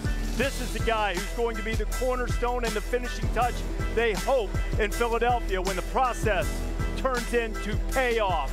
But there are other potential stars. The fastest man in the draft, Swipe of the Fox, De'Aaron Fox out of Kentucky, and Josh Jackson, a guy that many believe is atop more draft boards than you might imagine. What type of intrigue will play in tonight as teams go for those assets? And Jason Tatum, the latest Duke star, here to enjoy a night with family and friends. A lot of times, Fultz and Fox might be right up in each other's grills, and I don't think De'Aaron's always going to be fixing that bow tie for him. Instead, he'll be trying to tie him in knots. But tonight, everybody celebrates together. The commissioner, Adam Silver, getting the picture of this draft class. 20 men will be in the green room tonight, many more in the stands, waiting for that moment when a lifelong dream is fulfilled and their name is called in the 2017 NBA Draft. Tonight presented by State Farm, and we are delighted to have you with us from Barclays Center. The drafting will commence right around the bottom of the hour with the 76ers first to go on the clock. Glad to have you with us tonight. Reese Davis alongside my partners Jalen Rose, Michael Wilbon, and Jay Billis. Several others will join us shortly. You know, really the theme of this draft, who is brave enough to take a swing at the mighty Warriors? Several teams are charting their course for the future. And Jay, as you look at this, I don't know who will be the transcendent players, but there's great depth in this draft class. There's a ton of depth in this draft class all the way into the second round, and there are a couple tiers up at the top, tiers of 5 in my judgment. The top 10 is just about set, but this is a very deep draft, and it's incredibly young. We could see the top 10 picks all being freshmen, and we could see 18 freshmen taken in the first round. But your point about taking a swing at the Golden State Warriors, keeping your eye on the ball in this draft is the best thing you can do to build a team. Because if you look at the Warriors, they got built through the draft, and that attracted Kevin Durant. Durant didn't come first. They built that team through the draft by making intelligent choices, and it wasn't a top 5 picks. When you look at this, Jalen, tonight, what do you think is the most intriguing storyline? The Sixers, I think, all this time they've been talking process. Now, this is supposed to be the last piece to allow them to start growing and have a payoff. Absolutely. The Philadelphia 76ers move up from number 3 to number 1 to take Markelle Fultz. You want to pair him with Ben Simmons, obviously Joel Embiid. But I'm also paying attention to what's going to happen with the Los Angeles Lakers and the Boston Celtics. Not many teams get a chance to be a number 1 seed, have a top 3 pick, and as many assets as any team we've seen in a really long time. They're going to be a wild card in tonight's draft. Lakers and Celtics. I mean, it still comes back to that. The pillars of the league and the many championships they've won. And the Lakers are much further away from what Jay is talking about, taking an actual swing at the Warriors. They're still going to get pounded for a couple of years no matter what they do. But the first building block you would think would be this pick, which we think will be Lonzo Ball, and then what they do from there in free agency. But Jay's right. You start with the draft and draft picks, and you see the Lakers have acquired an additional first-round pick. Why? Because they're going to need to use those picks as assets to do whatever it is to try to see the Warriors, however distant they are in the future. So as the night begins, would you be fair to say that Floyd Mayweather is the Golden State Warriors, and the Lakers are Conor McGregor? That close? I'm not sure the Lakers. I'm not sure the Lakers have a puncher's chance. Just not yet. That is very nice, sir. Might take just a little while before then. You've already heard the guys allude to a couple of the storylines leading into this NBA draft, and right at the top, Boston had the opportunity to pick number 1. They've never picked number 1 in the common draft era, and they dealt away that pick. Old Dylan Danny took care of business. 7 potential first-rounders over the next 3 drafts. He's got the number 3. Philly, for the second straight year, will have the number 1. Remember, Ben Simmons didn't play 1 second this past year. He was the number 1 overall pick a year ago, and still they improved by 18 games. The Lakers, for the 3rd straight year, will pick 2nd. D'Angelo Russell, though this trade has not been finalized, still officially listed as proposed, almost certainly on his way to Brooklyn, so he'll be out. Brandon Ingram will still be around. And Jay mentioned this, the first 10 picks in this draft projected to be freshmen. That would be a record for any draft. Current record is 4, sitting back in 2014. So it is the era of the one and dones. And one of the reasons that we've had so much movement and talk is because there's not a bunch of salary cap room coming in the offseason as there has been the last couple of years. So teams trying to move assets around, and because of that, there's news constantly and stories churning. Jeff Goodman with us throughout the evening. Jeff, what's the latest you have right now? You know, this draft, Reese, could get very interesting as soon as number 3, and that's when Boston Celtics and Danny Ainge picked. He's got a ton of assets. He's been in talks with the Knicks for Porzingis. They're still far apart from what I'm told. And then at number 4, if Josh Jackson is still available, which he very well could be, the Phoenix Suns are fielding plenty of calls from teams that have Jackson at number 1 on their board. Clippers, Sacramento, other teams could try to get up to get Josh Jackson, Reese. So we're going to see some fireworks potentially early on. All right, Jeff, we'll keep an eye on it. You know, for the first time in the common draft era, we will have consecutive drafts, which exactly the same 4 teams make the first 4 picks. And after that trade between Philadelphia and Boston, they will pick in precisely the same order as they did a year ago. Whether those picks will actually wind up on those teams remain to be seen. However, it does seem as if Philadelphia and Los Angeles are set on making sure that their top 2 picks stay exactly where they are after they're selected, beginning with Markelle Fultz. We have a couple of reports, starting with the Sixers and Mark Schwartz. Reese, it's full speed ahead here in Philadelphia, where the Sixers love the 6'4" point guard out of Washington with the 6'10" wingspan. They say Markelle Fultz has the greatest upside in this draft over the next 10 years. As for the unicorn in the room, Sixers say they did reach out to the Knicks about Kristaps Porzingis. That was before the Boston trade. They say they would never consider including a number 1 for the unicorn. Now, let's play some Lonzo ball with Ramona Shelburne and the Lakers. Thanks, Mark. Well, I just spoke to Lakers head coach Luke Walton. Said, what's the mood up in that war room? He said, we're excited. I mean, they were one bad bounce away from not having a draft pick in this draft at all. Now they have the number 2 overall pick. And I said, you know, you had that last year too, Luke. How is this year different? He goes, well, last year I just got here. I drove down from Oakland to become the new head coach a couple days right before the draft. This year he's actually the veteran. Rob Pelinka, the new GM, and Magic Johnson are running the show for the first time. Now, if the Lakers keep the number 2 overall pick, I'm told that they will select Lonzo Ball from UCLA and make LeVar Ball, his father, right all along when he said, you've just got to speak it into existence. Reese, back to you. LeVar has been speaking quite a lot. Lonzo is a man of fewer words for sure, but it is going to be in existence that Lonzo Ball will stay in Los Angeles. Fultz, those two guys go at each other during the Pac-12 season, and perhaps they will be the guys that go head-to-head and lead their squads into contention. What about Markelle Fultz, Jay? Well, Mark Schwartz mentioned it, the 6'10" wingspan. Stay in your lane. That's me, wingspan. But Markelle Fultz, it's remarkable how much he is like James Harden in the way that he plays. The best pick-and-roll ball handler in this draft. Excellent off pick and rolls. He's a 3-level scorer, deep middle game, can get all the way to the rim. And Lonzo Ball is basically a clone of Jason Kidd, except he's a much better perimeter shooter with NBA range. The shot may not look pretty, but its release point is solid, and it goes in close to 42% from 3. And he's an excellent finisher at the rim, 70% on 2s. He only took 12 mid-range jump shots on the season. Everything's either at the rim or past the three-point line. Excellent in transition. And well past the three-point line. And a lot of comparisons have been made between Lonzo Ball and Jason Kidd. Lonzo Ball at this point, better shooter, right? At any point, yeah. He's a better shooter than Jason Kidd. Tom Penn, who is our front office expert now. Tom, as you joined us in this comparison that's been made, Kidd was the consummate leader. People are attracted to playing with Lonzo Ball as well. How do you stack them up? Well, they stack up like a carbon copy. I'll prove it to you. In pictures. Look, they look the same. More importantly, they play the same. You heard Jay talk about it.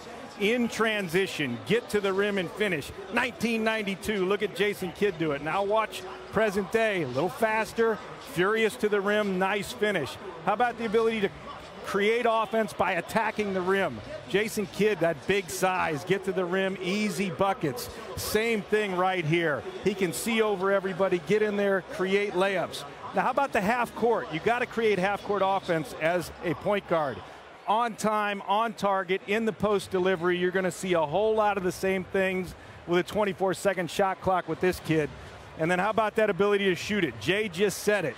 Jason Kidd's weakness in college, he was not able to make the perimeter jumper. And we know that Lonzo Ball does. He's got that awkward release, a little step back, bring it across the face, sling it in, it goes in. Look at these numbers. 2-point and 3-point field goal percentage. Guys, no one in the last 25 years has had a 70+ and 40% shooting percentage from the field. Lonzo Ball, we see you, kid. Going to see a lot of him in Los Angeles, and how much you see of LeVar Ball, that's going to be the question. Now, Lonzo's dad has garnered more attention than just about any professional athlete's father that you can remember in recent years for sure. So the question is he a distraction, or will this start to subside as Lonzo makes his way into the NBA? It is a big night for the Ball family, no matter how you slice it. Jeff Goodman with the Ball family now. Here with, we got Lonzo and LeVar over here, and we'll start with you, Lonzo. So the plan was always to play for the Lakers. You're a Southern Cal kid. They got the number 2 pick. What are you thinking right now as the Lakers are on the board and maybe you get drafted by your hometown team? It'll be a dream come true. Truly blessed, glory to God, and if it happens, you know, I'll be tremendously happy. LeVar, you have been pretty vocal over the last 9 months, and what's it like? I told you before. I can't even get the question out. I'm going to speak it into existence. I already know what you're going to ask me. No, you don't. You don't. Yes, I do. What I'm going to ask you is, what's it like watching your son as a father right now potentially get taken with the #2 pick by the Lakers? It's the second best thing in the world that's ever happened to me. All right, what's the best? Having all these 3 boys born. I thought you were going to say the Big Baller Brand. No, the Big Baller Brand is there, but family's first, baby. Ain't no Big Baller Brand without the fam. Is he going to the Lakers or not? Have you heard? I told you, from the words of Zeus, Jesus, everybody said he's going to be a Laker. They told me before they told y'all. There you have it, Reese. I guess he's going to be a Laker. Back to you. Hey, Jeff, look, there's no question. LeVar has been rude and offensive in most cases, or not in most cases, but in some cases, but in most cases, it's just been what you just heard. It reminds me of a WWE event that you might see in the Barclays Center from time to time. Is this, look, you've been around this game a long time. Is this as big a deal as people have made it out to be coming up to the draft, Mike? Well, we, collectively, media, have made this a bigger deal by too often, in my opinion, putting a microphone or a notebook in front of LeVar Ball. I don't need to hear from LeVar Ball. I want to hear more from Lonzo Ball. I want to see Lonzo Ball. It may not be that different. It's sort of a next generation of Richard Williams, if you will, of Earl Woods, and all those fathers, despite being, hypesters on some level, they did incredible jobs doing exactly what they sought out to do when their children were, less than 6 years old, sort of leading them down a path in which they could become professional athletes and pursue this dream. And LeVar Ball has done that part brilliantly. From now on, what is it that LeVar Ball is going to say that's going to add to my enjoyment or assessment of Lonzo Ball? For me, this is personal. The answer is nothing. I mean, maybe he's entertaining to some people. I guess he could be. I know Jalen gets a good laugh out there. And I do too. I kind of laugh at him a lot, too. You watch Lonzo Ball, it looks like he has a gift. A lot of people have talents in this draft. To me, Lonzo Ball has a gift. I want to see that play out with the Lakers, fine, because it just seems to belong there. But I don't personally need to hear from LeVar Ball much more, if at all. He already said it. Lakers gonna get that ball, and they gonna get that ball. And guess what's gonna happen tonight? Exactly that. Here's the thing. The reason why there's a microphone and a notepad in front of him, he's actually the entertaining figure of the family. He is. And he's able to parlay that into an autograph deal where he gets paid $59 for an autograph. I'll take it. And how many kids come to a draft and they have their own brand? If it works and he's a great player, great. If not, he's not going to play barefoot. He can always get a shoe deal with one of the major companies. So I like the fact that they're dreaming big and they're going towards entrepreneurship. And no better place to do it than in Los Angeles. I like the fact that he's a great player. The kid can play. And once he starts playing, we're not going to talk about his dad anymore. It's going to be all him. I need one more question answered by his dad, though. How is it that you go about building the shoe? Has he hired a cobbler and put him in his garage? How does one go about doing that? Really simple. Get drafted and play really well. That's all you got to do, Reese. It's the microwave generation. Over the years that you and I have been friends, you've always told me, Jalen, keep getting them checks. Yes, indeed. Trying to tell him. Lonzo Ball is going to go second to the Lakers, almost certainly. You always hesitate to say something 100% on draft night. Where will De'Aaron Fox, Kentucky Flash, go when the point guard is drafted in a point guard heavy draft? But this is perhaps the most polished scorer in this NBA draft. Jason Tatum out of Duke. Will he go with the third pick to the Celtics? Or could it be Josh Jackson of Kansas, a dynamo full of energy? NBA draft coverage continues when you come back. I am back at it, man. The lion is wrong. That first night in jail, you're away from everything that makes you feel at home. That's real fear. I'm being set up. Your dad's about to get what he deserves. You and I are in this together. But you need to start acting like you know that. Keep your crews on point. It's business as usual. I can't really think I did this. You're right, Jamie. I know you did it. I'ma keep grinding till the day that I die. At Guinness, we believe a beer with refreshing taste can still have lots of flavor. Taste Guinness Blonde American Lager and you'll believe it too. Here's to a more refreshing summer. Can you feel something without touching it? See something with your eyes closed. When everything is designed around you, the driver, you can.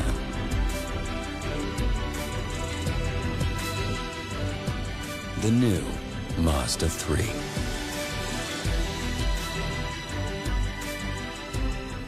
In my experience, there are only two things guaranteed to grow. The cash value of your New York Life policy, a policy that keeps your family protected, and my famous Crane Souffle, which literally never stops growing. Be good at life. New York Life.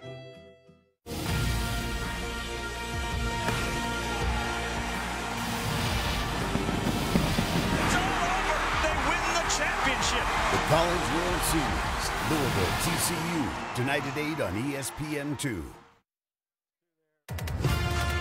NBA Draft 2017 is presented by State Farm, here to help life go right. Back here in Brooklyn, Barclays Center. Billis, how about your top five? Well, it starts out with Markelle Fultz and Lonzo Ball, but next is Josh Jackson from Kansas, the wing, excellent athlete, fantastic defender, really good passer, just doesn't shoot it yet. De'Aaron Fox, the ultra-quick and fast point guard from Kentucky, and then Jason Tatum, one of the most offensively gifted players in this draft. Both he and Josh Jackson, that's a tough call at number 3 if you decide to go that way, because he's better offensively. Jackson's better athlete, better defender. Jackson had said that there wasn't enough time to do a workout for Boston, but there were some rumors of a late-night workout. We've got Goodman working on that to find out if it's true. At any rate, that is where it seems that the draft will start with the uncertainty. Will Boston make the pick? They'll probably make the pick. The question is, will they keep it? Or are they trying to put together a big deal? Dave McMenamin with the latest on the Celtics. Thanks, Reese. The Boston Celtics started the day with a phone call to the New York Knicks to inquire about the services of Kristaps Porzingis. They made a significant offer, including the number 3 pick this year, either Jaylen Brown or Marcus Smart, and also were trying to acquire another first-rounder in 2017 to include in the trade. But the Knicks were asking for too much. I'm told it was a ridiculous ransom that the Knicks wanted. So the Celtics have moved on from that. Talks have not progressed, and I'm told that it is likely they hold on to the number 3 pick. The leading candidates to fill that position, of course, are Jason Tatum out of Duke and Josh Jackson out of Kansas. Back to you, Reese. All right, Dave, and as they did last year, the Celtics hold a lot of the cards for the intrigue in this draft. For everyone who will hear their name called, it's a special moment. A couple of guys who know what it's like to hear their name called in the first round of the NBA draft. Down in the green room now, Jalen and Jay Williams. Thanks, RD. So one of the things Jay Rose and I were talking about are all the random thoughts that go through your mind while you're sitting in the green room waiting for your name to be called. So I know for me, Jalen, I was thinking about, what kind of car am I going to get? How about you? What else? What are some of the things you were thinking about? What are some of the things that were going through your mind? Well, you get competitive, and as you sit there, I was the 13th pick, you're wondering why certain guys are going in front of you. You're like, I've accomplished more than that guy. I'm better than that guy. And they had the nerve to pick him in front of me. And for me also, I was kind of caring about what I had to wear. I cared the red outfit? Yes, indeed. I cared about that. I thought I was going to get drafted by the Clippers.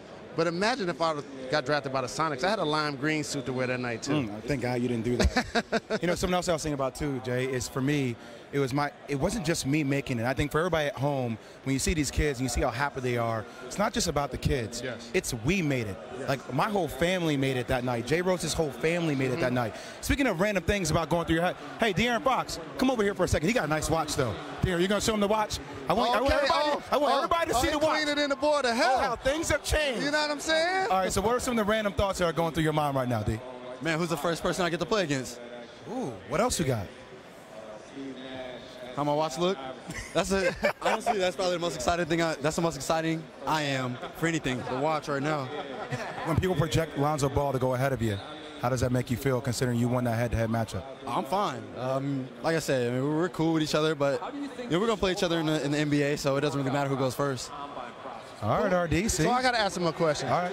Who are the people that you feel like are going to be the most proud of you when you walk across that stage and shake Adam Silver's hand? Definitely my parents. You know, it's a lot of people that have gone, that put the time into it, you know, the effort into helping me to get here. But You know, it's no one's sacrifice is as great as their sacrifice for me to get here. Well, you earned it. Congratulations. Best of luck. Thank you. All about the family, RD. Can't wait to see that Lonzo Ball, De'Aaron Fox matchup coming your way soon.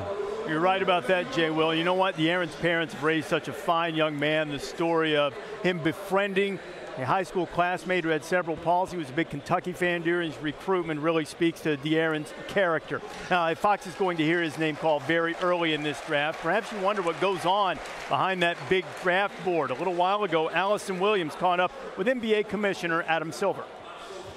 So let's head behind the scenes now and find out exactly what happens in the moments leading up to the selection. Commissioner Silver, thanks so much for making some time with us. What goes on before you take the stage to announce a team's pick? So what happens is once the team decides who their pick is going to be, and that's generally done in market in a war room that they have, they call it in to an operations room here in Barclays. On old-fashioned hardline phone, call the pick in. It's usually to one of the people in our basketball operations department. That person then checks to ensure that the person they're selecting is draft eligible, is someone who's on our list, does whatever various checks there. Then that person takes a card like this and has a printer there and then prints the name out on the card, and it says essentially what I read on stage with the 4th pick 2017 draft. That card is then run over to me. Somebody's literally out of breath, brings it up here because it's downstairs, another part of the arena.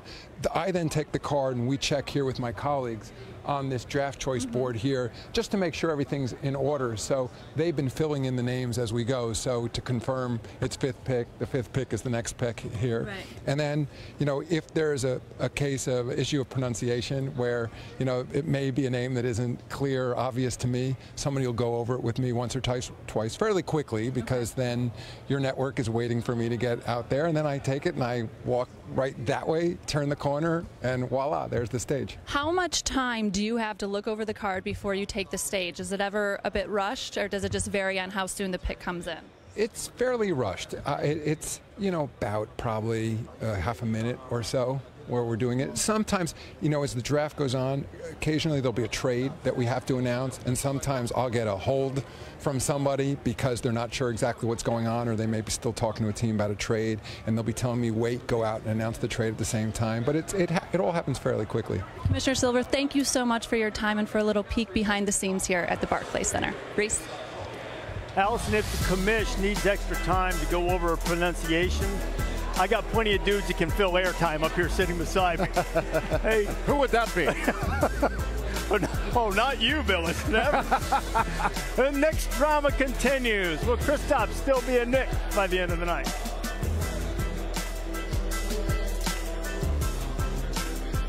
Whopper. Fries. Soda. $10. Someone's gonna get fired. Fired and Flame Grilled. Get 2 100% beef Whopper sandwiches, 2 fries, and 2 drinks now for just $10. It's the 2 for $10 Whopper meal, only at Burger King. We've been brewing beer since the 1700s. So it's with over 250 years of wisdom, we remind you to enjoy responsibly.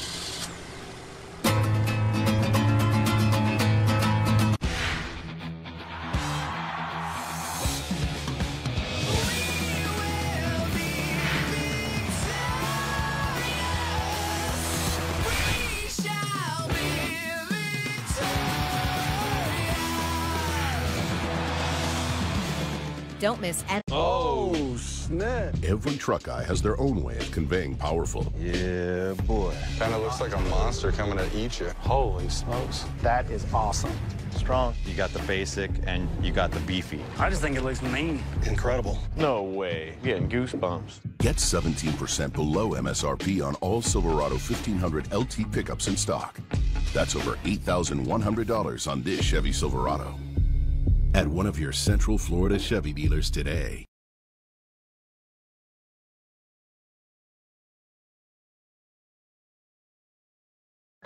Paula Zahn has changed the face of investigative journalism.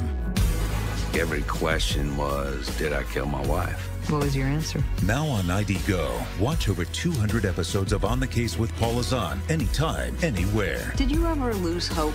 I never lost hope. It's free with your TV subscription. Download ID Go from your app store. Also available on Roku, Fire, and Apple TV. And watch new episodes of On the Case with Paula Zahn Sundays at 10, only on Investigation Discovery.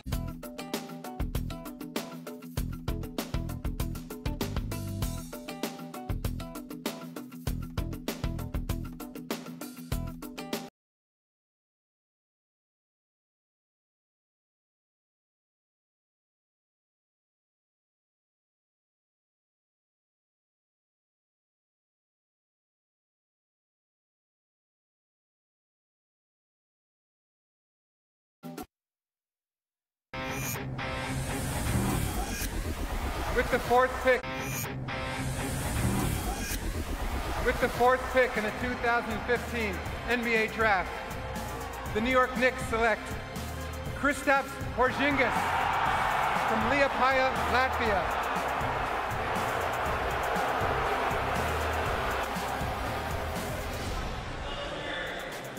Oh,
think about where the Sixers are right now and what their potential is. They're a perfect team that embody the enthusiasm that takes place right now in NBA basketball. Just think about this. You talked about them selling 14,000 season tickets.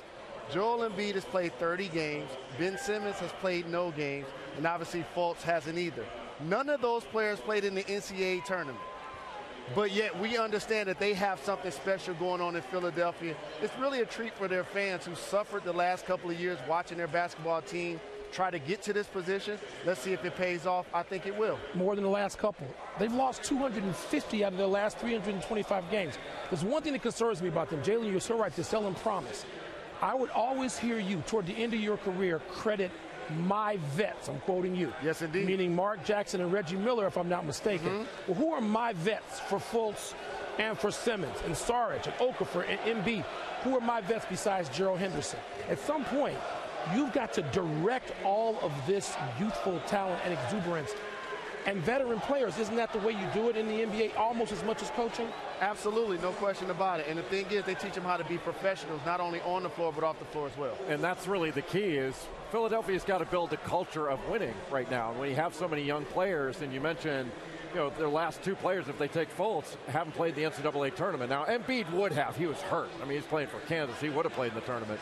But building that culture of winning so that if they are losing early on, they don't go in a bunch of different directions. That's really the biggest key, I think, with the accumulation of talent they've had over the last several years.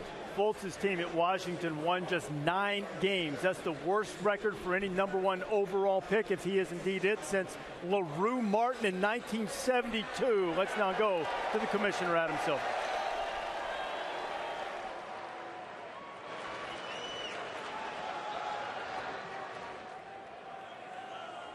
With the first pick in the 2017 NBA Draft, the Philadelphia 76ers select Markelle Fultz from the University of Washington.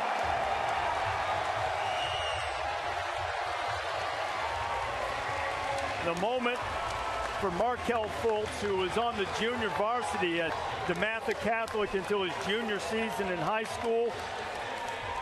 An avid BMX biker, and now he loves to throw caution to the wind, and now he's going to have to be daring enough to try to lift the 76ers into a winning culture. What are the Sixers getting from Fultz, Jay? Well, they're getting a guy who's got an NBA frame already. He's got great length, and he's a 3-level scorer. He can score from deep, he can score in the middle game, and he can score at the rim. Great body balance. By far in this draft, the best pick-and-roll ball handler in the draft. He's essentially a James Harden clone on the offensive end. He's got a quick, high release on his shot. I think one of the things that's interesting about him, though, he has a couple of flaws.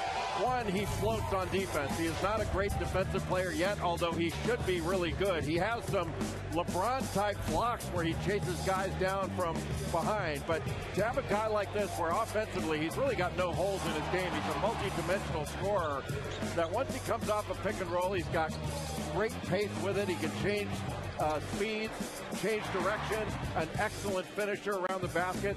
And then we talked about his physical profile. He's 6'4", he's got a 6'10" wingspan. Tip it back, America. But he's long, he's strong, and the kid knows how to play. He's an excellent passer, almost 6 assists per game. He'll stick his nose in there and rebound. 23 points per game at Washington since 2000. That's the 3rd best for a freshman behind Michael Beasley and Kevin Durant. That's a pretty good score. I have a comp for him, Jay. A gentleman named Bradley Beal. His demeanor, his ability to score off the dribble, not necessarily going to be the primary ball handler in Philadelphia, like Beal isn't asked to be in Washington. However, can get points and flurries at multiple levels, as you mentioned. I think he has what it takes to be a big-time scorer in the NBA. First pick is off the board, and as expected, Markelle Fultz joins this fraternity of #1 overall picks all time with the Sixers. Ben Simmons a year ago, Allen Iverson in '96, and the great Doug Collins. Yes, back indeed. In I see you, Coach. That's your guy, Allison Williams, with the newest Philadelphia 76ers. Thank you very much, Reese. Markelle, it was expected, but now it's a reality. How did it feel to hear your name called and walk across that stage as the #1 pick in this year's draft? It was unbelievable, really. I mean, truly a blessing, something I've been dreaming about. Last night, I was just sitting down, just thinking about hearing my name call, and it was unreal, really. Once I heard my name call, I mean, it was like God calling me. So, I mean, I'm just happy. You're drafted by the 76ers, which means you join what's been known as the process. But for you personally, you often talked about trusting the process. What did that mean to you? What it meant to me was anything you do, stick with it no matter what goes on. Even if stuff's not going your way, you still got to stick with it. I think that's what I've been doing my whole life between high school and college. So, like so many guys, you're rocking a very nice custom suit. But what makes this suit jacket special is not what's on the outside, what's on the inside. Do you mind giving us a little peek at the lining of the suit there, and tell me about the inspiration behind it and who you tried to pay tribute to with it? I got my mom, pretty much all my memories inside here, so you guys can see I got a little bit of everything in here. I mean, I got pictures, F2G, just everything that meant the most to me. My great-grandma who passed away, so I mean, this is all the memories that got me to where I am today. So. How'd you come up with this? What made you decide to do this? Just a guy, the custom suit. I mean, he told me he can do it, and when I thought about it, I thought, like, why not? I mean, it's something nice. It's something that's going to be memorable forever. I'm going to hang this up and go back and look at it. So, Kyle, thank you so much, and congratulations. Reese? All right, Allison, as Markelle gets that jacket back on. A little kiss for his mom, Ebony, and the big hug there as Fultz. The Sixers say they're changing their slogan from the process to welcome to the moment. Fultz is enjoying that moment as the #1 overall pick, and now the Los Angeles Lakers are on the clock, and something that the Ball family believes that they have been able to speak until it comes into existence. The LA story, Kobe Bryant retired after 20 seasons with the Lakers, carrying them to championships and being the face of that franchise. First season under new head coach Luke Walton, they missed the playoffs for the 4th straight year, and then the front office shakeup. Former Jalen Rose teammate Rob Pelinka's in there with Magic Johnson, who's running the show. And for the 3rd straight year, the Lakers will make the 2nd pick in the draft overall. The first time they did that, 2015, D'Angelo Russell, expected to be on his way to the Brooklyn Nets as part of this trade. Michael, we've talked a lot about the Lakers' direction now under Magic. Lonzo Ball is a big part of that, I would think. Lonzo is a huge part of it. And for me, I can't help but think about Magic appreciating the gift that Lonzo clearly has. Vision, the ability to get teammates involved, whoever they are. Some of the guys that we don't think much of with the Lakers right now, who look like marginal players or barely rotation players, they become better with a great passer. And I know that's part of what Magic's talking about and counting on with taking Lonzo Ball. If I'm the Lakers, I take Lonzo Ball and I get on the telephone and I say, other than Brandon Ingram and my #2 pick, you can have anybody you want. Just give me Paul George. Now they're in a position to attract other players to come play with him, because I don't think that all-star caliber player, other than possible #2 pick, is on their roster currently. I don't think you get a shot at players like Lonzo Ball very often. I mean, think how he transformed UCLA and the way they played just by his very presence. They got up and down the floor. They scored at will. They were the best offensive team in the country. Didn't guard as well throughout the course of the year, but offensively they were off the charts good. And I think he's going to translate very well into the NBA with the way that he plays, the way that he passes ahead. I'm not saying it's showtime, Lakers, but he's the type of player that can get them back to that. We don't know if it'll be showtime, but at least for the first time in several years, it looks like the curtains may be parting just a little bit. Foregone conclusion, we believe. Adam Silver about to step to the mic and tell us who the Lakers have selected 2nd overall.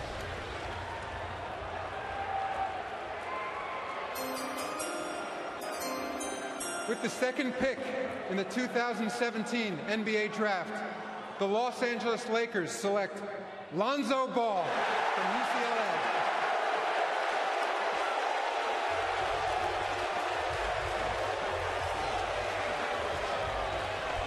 See Lonzo with his dad, his brother, family and friends surrounding him on this moment that family always believed would happen. And as much hype as there's been around the big baller brand, as Jay alluded to, this guy was remarkable in terms of creating for his teammates. He led the nation in assists. He had the 3rd most assists by any freshman in Division I history. He's basically Jason Kidd. He's got that kind of size and length, and he's really incredible in transition. He gets up and down the floor. His ability to pass ahead is extraordinary. He's a terrific finisher at the basket. He shoots over 70% on his twos, mostly because he either gets all the way to the rim or he's shooting a three and shot 42% from three. To say that he's an elite passer, I believe, is an understatement. He's not only really efficient in full court situations, he's really efficient in half court situations. Not necessarily a pick and roll guy, but he can throw it over his head. He finds people, dynamic in transition because he can attack the rim and get there quickly and finish with either hand. Rise up and dunk it. You can throw him a lob. Now his shot is not pretty. It's like Jim Furyk's golf swing. You wouldn't teach anybody that way. But Jim Furyk's golf swing at impact is near perfect. Now, the release point here is not perfect, but he makes it, and he makes it at a rate that's better than a lot of guys we say are really good shooters. He can shoot it. With apologies to Magic Johnson and Jason Kidd, I really love Lonzo Ball. He actually, to me, is a faster, more athletic version than Ricky Rubio. And I know a lot of people are going to say, Ricky Rubio, he's all right, but he's not real. But here's a guy that averaged, on his career, 8 assists and 2 steals. The only other 2 gentlemen to do that in NBA history are John Stockton and Chris Paul. So Ricky Rubio makes players around him better. I know last year that his team took a point guard in the first round in the lottery, but guess what Ricky Rubio did? He took his spot back and he basically averaged a triple-double the second half of the season. Lonzo's the 6th UCLA player to be drafted in the top 2. And those other 2, that's a pretty good company right there with Big Red and Kareem. Allison Williams now with the newest Los Angeles Laker, Lonzo Ball. Thank you very much, Reese. Lonzo, the Lakers are your hometown team, the team your family wanted to draft you. How does it feel to actually be an LA Laker? It's a dream come true. Glory to God, and thank you for everybody helping me get here. Your vision is such a strong part of your game, and you're drafted by a guy that knows a thing or two about that in Magic Johnson. What does it mean to you to have him as a mentor and someone to learn from? It's crazy. I couldn't ask for anything more, and to be able to learn from him every day is truly a blessing. Now, I noticed that you are not wearing the shoes that you walked the red carpet with earlier. Pretty convenient. You had to put on not just the hat, but you also had the shoes waiting for you back there as well. I did. Kind of had that pre-planned, and I'm glad everything worked out. And I will note, you didn't have them in any other color, right? No, this was it. I know your family's with you here tonight, your dad and your brothers, but your mom, Tina, is at home watching. She suffered a stroke in February. What does it mean to you to be able to play at home because of your mother and being able to be close to her? Yeah, it helps a lot. I'm glad to be home so she can come to most of the games. And she's getting better every day, so that's great. And I know she's happy at home watching right now. Lonzo, thank you so much. We appreciate the time. Jeff, let's go over to the man now that spoke it into existence. Jeff? All right, we got LeVar here. And LeVar, you already got the Lakers hat. I'm trying to tell you, I knew this was happening before it was happening. When did you get this hat made? When he was a baby. What's it like now that this has come to fruition for you? You've been talking about it for 9 months. 9 months? You're talking about 19, 20 years. All right, 19, 20 years. You had a microphone on me when I was talking about it.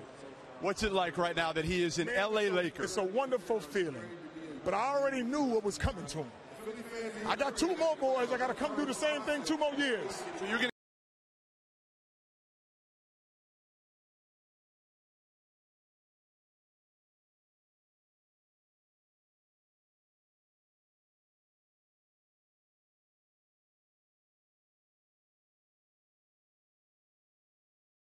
to get them to the Lakers too. How? The big baller way. Ball control. How good is Lonzo Ball going to be for the LA Lakers? Hey, I'm going to tell you what. Lonzo Ball is going to take the Lakers to the playoffs his first year. Come see me when he does. I have another hat on to say I told you so. Thanks a lot, LeVar. Congrats. Thank you. All righty then. I told you, it's Jerry the King Lawler, it's Ric Flair, it's LeVar Ball. I want everybody out there to Google Bundini Brown. That's who Muhammad Ali's hype man was. Float like a butterfly. Absolutely. A like crocodile was for Mike Tyson. You notice that Zoe was really mellow, excited to be drafted. All LeVar is his hype man. He spoke it into existence, and I can't front. Again, Lakers gonna get that ball. and they got that ball. All right, now let's jump in here. We understand Goodman's got some trade news, has nothing to do with speaking anything into existence. Jeff Goodman, now what do you got on Jimmy Butler? We got a big one already, Reese, and Jimmy Butler has been reunited with his former coach, Tom Thibodeau, in Minnesota. In the deal, Zach LaVine, Chris Dunn, and the number 7 pick go to Chicago. In return, Jimmy Butler, all-star, along with the number 16 pick, going in return. So this is our first big one, Reese. Jimmy Butler on the move. Tom Thibodeau reunited. All right, Jeff, and that's a huge one indeed because the Timberwolves lost more games after having a double-digit lead in the second half than anybody in the NBA. Bottom 5 in the league in defensive efficiency. That will help with having Jimmy Butler. Absolutely, because you don't really affect your starting lineup because Chris Dunn wasn't getting a lot of minutes. LaVine got injured, and again, I talked about Ricky Rubio. They drafted Dunn to take his spot, and Ricky Rubio kept his position. Well, Zach LaVine's coming off a serious knee injury, and so you're asking to try to replace 24 points, 6 rebounds, and 6 assists from Jimmy Butler, a lot of leadership. But Chris Dunn is a player they liked last year. Last year we said, talking about how the Bulls wanted to trade up to get Chris Dunn. They get him a year later, number 7 pick. This is pretty good. I'm a Jimmy Butler fan. This is a pretty good haul for Jimmy Butler. Well, Chicago's going to need shooting. They're 28th in the league in three-point shooting. They need a shooter at 7. Yeah, and that's the thing. And remember, Minnesota's probably going to make that pick at 7 because it's a proposed trade until the league signs off on it. So that big deal involving Jimmy Butler going to Minnesota. Boston on the clock, 3rd. The pick is in. Here's Commissioner Silver. With the 3rd pick in the 2017 NBA Draft, the Boston Celtics select Jason Tatum from Duke University.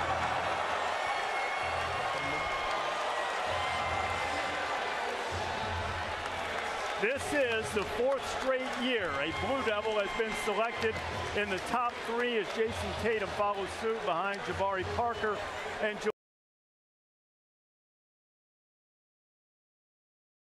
Will Okafor, and in Jason Tatum going to Boston right now. And remember, I told you at the top, a lot of teams talking in movement, but if you assume that he winds up and stays in Boston, it seems to me that they are probably getting the most polished scorer at this point right now available in the draft. Is that fair to say? It's more than fair to say. I think Jason Tatum represents shooting. Of the prospects that were available right there, the best prospects, he is the best shooter and the best offensive player among Josh Jackson, De'Aaron Fox, and the like. He's smooth. He's long-armed, an isolation scorer, shoots 85% from the free throw line, and you can put him down in the post. He can shoot over you. He can shoot out the three-point range, and that's something he's really improved. He's got a great fadeaway. He needs a little bit better defensive intensity, but I thought he was just scratching the surface of how good he's going to be. He missed the first 9 games of the season, but toward the end of the year, he was really a dominant scorer and dominant in the ACC tournament. Without Jason Tatum playing the way he did, Duke doesn't win 4 games in 4 days, which had never been done in the ACC tournament before. But a young man that you can put him in isolation and he can make a bucket. I mean, he's got terrific footwork, a very good stroke. I think he can get a lot better with his shooting stroke. His form at times has been inconsistent, but he's got a very good mid-range game. In the post, he can take a smaller guy down there and shoot over. He's a very good driver, excellent step-back move. He can get into your chest and then step away. I think he can be a very good defender. He did not do as good of a job as you would have hoped this year, intensity-wise, and keeping it over a full 40 minutes of play. But he's 19 years old. He's figuring it out. But I'm a huge fan of his. I think he's an outstanding player. Jason Tatum, picked 3rd by the Celtics, as Allison is standing by with the former Duke star. Thank you very much, Reese.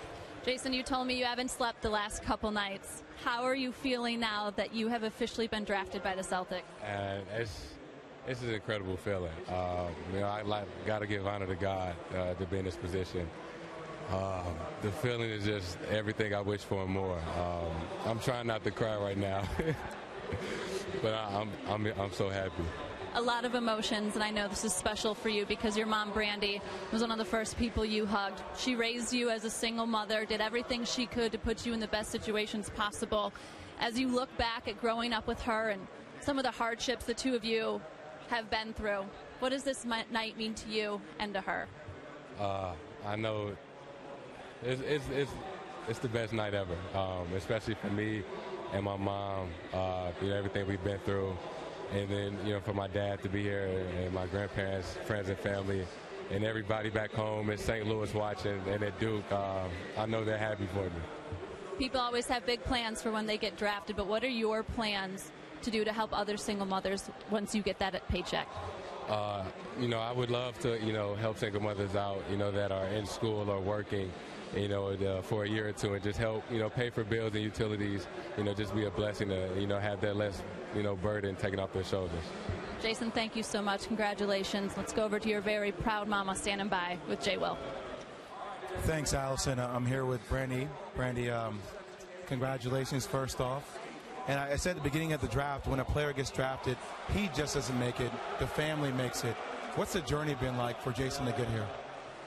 It's been long, but he's been working towards this day since he was about 3 years old. So it's just a joy to sit here and be able to hear his name called and see his dream come true. Jason said before that he's going to really do some things to help out single moms, also because of your story. How big would that be in order to start something massive like that? Oh, it's going to be huge, and we've been working on it probably for about 2 or 3 years. We already have the business plan and everything, so it's in our heart, and so we're going to make sure we bring that to fruition in St. Louis. Last question, what kind of player and what kind of person are the Boston Celtics getting with your son? They're getting a phenomenal player and person, and his work ethic is unmatched, so he's in his desire to be the best. They're going to be very happy. Thank you, Brandy. I appreciate it. Back to you, RD. All right, Jay Will. Brandy used to take Jason to her classes. She got several graduate degrees and would haul Jason along when he was just a little boy into those classes. So he's seen how hard his mom has worked, and she's enjoying this night. And now, this is the way Celtics depth chart looks right now, where Jason Tatum will fit in with this. The Celtics needed a wing creator that could get offense for themselves. They only had 1,000-point scorer, and that was Isaiah Thomas. He reminds me a lot like Danny Granger. Over a 5-year period, Granger averaged over 21 points in this league before his career got cut short with injury. Can he and Jaylen Brown be out there together, Jaylen? I mean, that's what you take a guy that high in last year's draft, and you think about their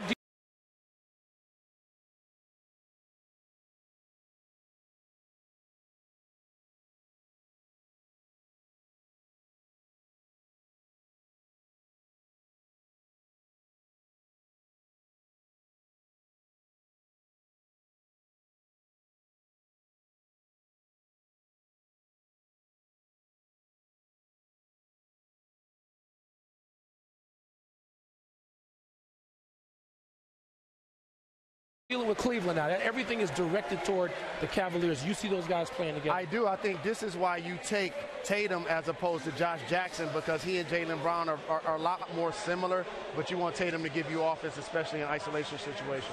Yeah, he gives you shooting. That's the only thing Josh Jackson doesn't give you is shooting. Josh Jackson gives you everything else at least as good and at least as well as Jason Tatum does. He just doesn't shoot it like Tatum does. I think it was Tom Penn who said the Celtics have a whole lot of good. The question is, can they get to great? Will Jason Tatum stick around there? Will he be the one to help them do that? Suns are looking for a little good to start with. Here's Commissioner Silver. With the 4th pick in the 2017 NBA Draft, the Phoenix Suns select Josh Jackson from the University of Kansas. Josh Jackson, a high-energy player, finished his one season with the Jayhawks, 13 double-doubles. That's most in a single season in Kansas' storied history. He was the Big 12 Freshman of the Year, first-team All-Conference. But as Jay has mentioned, the one thing about Josh Jackson is how well will he score? How will the shooting come along? He's a terrific athlete, motivated competitor all the time, plays hard all the time. Oh, he's a stud. He's a freak athlete that happens to be very skilled. I think he's the best wing defender in this draft. He can guard 1 through 4. He's a very good wing passer, good vision. He can drive it left. He can drive it right. Excellent in transition. You can throw lobs to him. He can play above the rim. An excellent finisher at the rim. Josh Jackson's got everything except, Reese, as you mentioned, he is not an accomplished shooter. Like, that stroke has got to improve. But with his length and his freak athleticism, I mean, he gets to the rim and finishes like, that's a big-time finisher there. And he does it with either hand. And he does it in a smooth fashion. He does compete. He plays hard all the time. He doesn't take plays off. He goes to the glass, too, and he'll stick his nose in there and rebound. But his ability to defend, I think, really sets him apart. His versatility, while at the same time being productive. Like, he scored over 500 points at Kansas as a freshman. He had over 50 steals. He had over 30 blocks. Like, you don't see that all the time in freshman players. And the Suns needed a 3-and-D wing. They were 28th in defensive efficiency last year. Reminds me a lot of a former Finals MVP that had 20 points versus the Cavs in a closeout game. Andre Iguodala, probably not considered a knockdown three-point shooter, not necessarily the best free throw shooter, but a guy that makes an impact when he's on the basketball floor. As Fran Fraschilla says, he plays with a chip on both shoulders. That's the word about him. He talks to coaches along the way, 18 and under, all along the way. There's a nastiness. There's a sense of confrontation. He's the alpha male in this draft class. And with Devin Booker, you talk about dynamic wings. This is the best news probably the Suns have had since Steve Nash was there. Yes, indeed. True story. I'm sure he has chips on both shoulders when he plays. Probably in a really good mood with Allison Williams now, though. Thank you guys very much. Josh, let me ask you, you worked out for the Suns. You chose not to work out for the Celtics because of scheduling conflicts. Do you think that impacted where you were drafted? Maybe a little bit, but, you know, I'm here today. I'm happy. You know, I'm glad to be a Phoenix Sun now. What do you think you can most contribute to the Suns? I think I can bring a lot of defensive versatility, offensive versatility. You know, I can guard 1 through 4 on the defensive end, and I can also play 1 through 4 on the offensive end. Josh, thank you so much, and congratulations. Reese, over to you. Allison, thank you very much. We have match day record that we're about to break in just a moment. The top 4 picks in the 2017 draft, all freshmen, just as they were back in 2014, Wiggins, Parker, Embiid, and Aaron Gordon. We're about to make it 5 straight when Sacramento makes its pick. Would be shocked if that's not the man. Sacramento is in need of a point guard, and why not have the fastest man in the draft? Will it be De'Aaron Fox, first of a couple lottery picks for the Kings coming up? Will it be Fox, the latest one? This draft was started with Markelle Fultz going to Philadelphia to get things started. It's the #1 overall pick. With the first pick, the Philadelphia 76ers select Markelle Fultz from the University of Washington.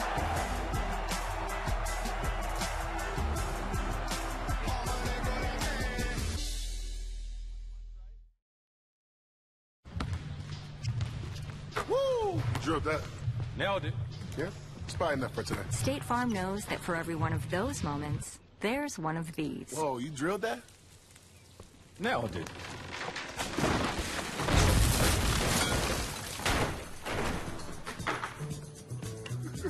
Talk to an agent for help combining your home and auto into a plan that's right for you. That's probably enough for today. Here to help life go right. State Farm. With Father's Day and the draft so close together, Foot Locker asked us to reflect on everything dads do for us on our journeys to the NBA.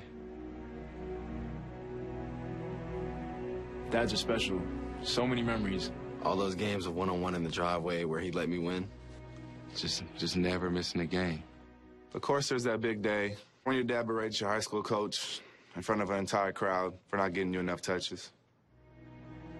Waking up early to drive to all those faraway tournaments. Or that special moment when your dad sits you down and tells you where you're going to college. Copyrights your name to make it a part of a family lifestyle brand. Went on First Take and shouted back and forth with Stephen A. Smith about how you're already better than the reigning league MVP.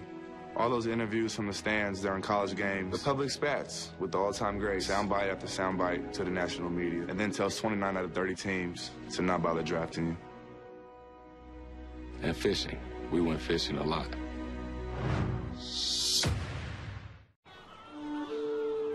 Ideas come into this world ugly and messy. They are the natural-born enemy of the way things are. Yes, ideas are scary and messy and fragile, but under the proper care, they become something beautiful.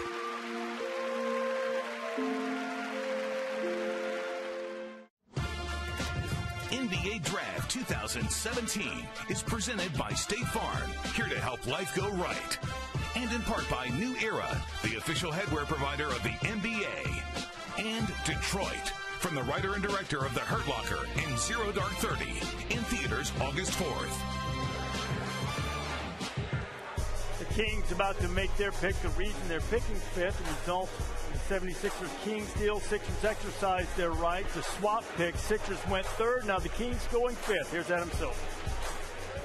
With the fifth pick in the 2017 NBA Draft, the Sacramento Kings select De'Aaron Fox from the University of Kentucky. There's old John Calipari, who's now produced a top 10 NBA pick in each of his last 10 seasons. And De'Aaron Fox, after a single season at Kentucky in which he was terrific, goes fifth overall to Sacramento. Led the SEC in assists. He is a speed demon, and he has a magnetic personality. During recruiting with Kentucky, players were drawn to wanting to play with De'Aaron Fox. So he is the type of leader and type of personality that you would like to do something for the Kings, who haven't been to the playoffs since 2006. Can I differ with you on one thing? What's that? He didn't produce him. He recruited him. Okay, he recruited him. That's right. He helped them and recruited him, but he didn't produce them. Point taken, Mr. Semantics. Now please continue, if you will. Well, De'Aaron Fox is the fastest player in the draft. If this were a race, he would have won this thing. Yeah, he's John Wall fast. He just doesn't have a John Wall body. An excellent defender. He gets steals and deflections. He's very good on the ball and excellent in transition.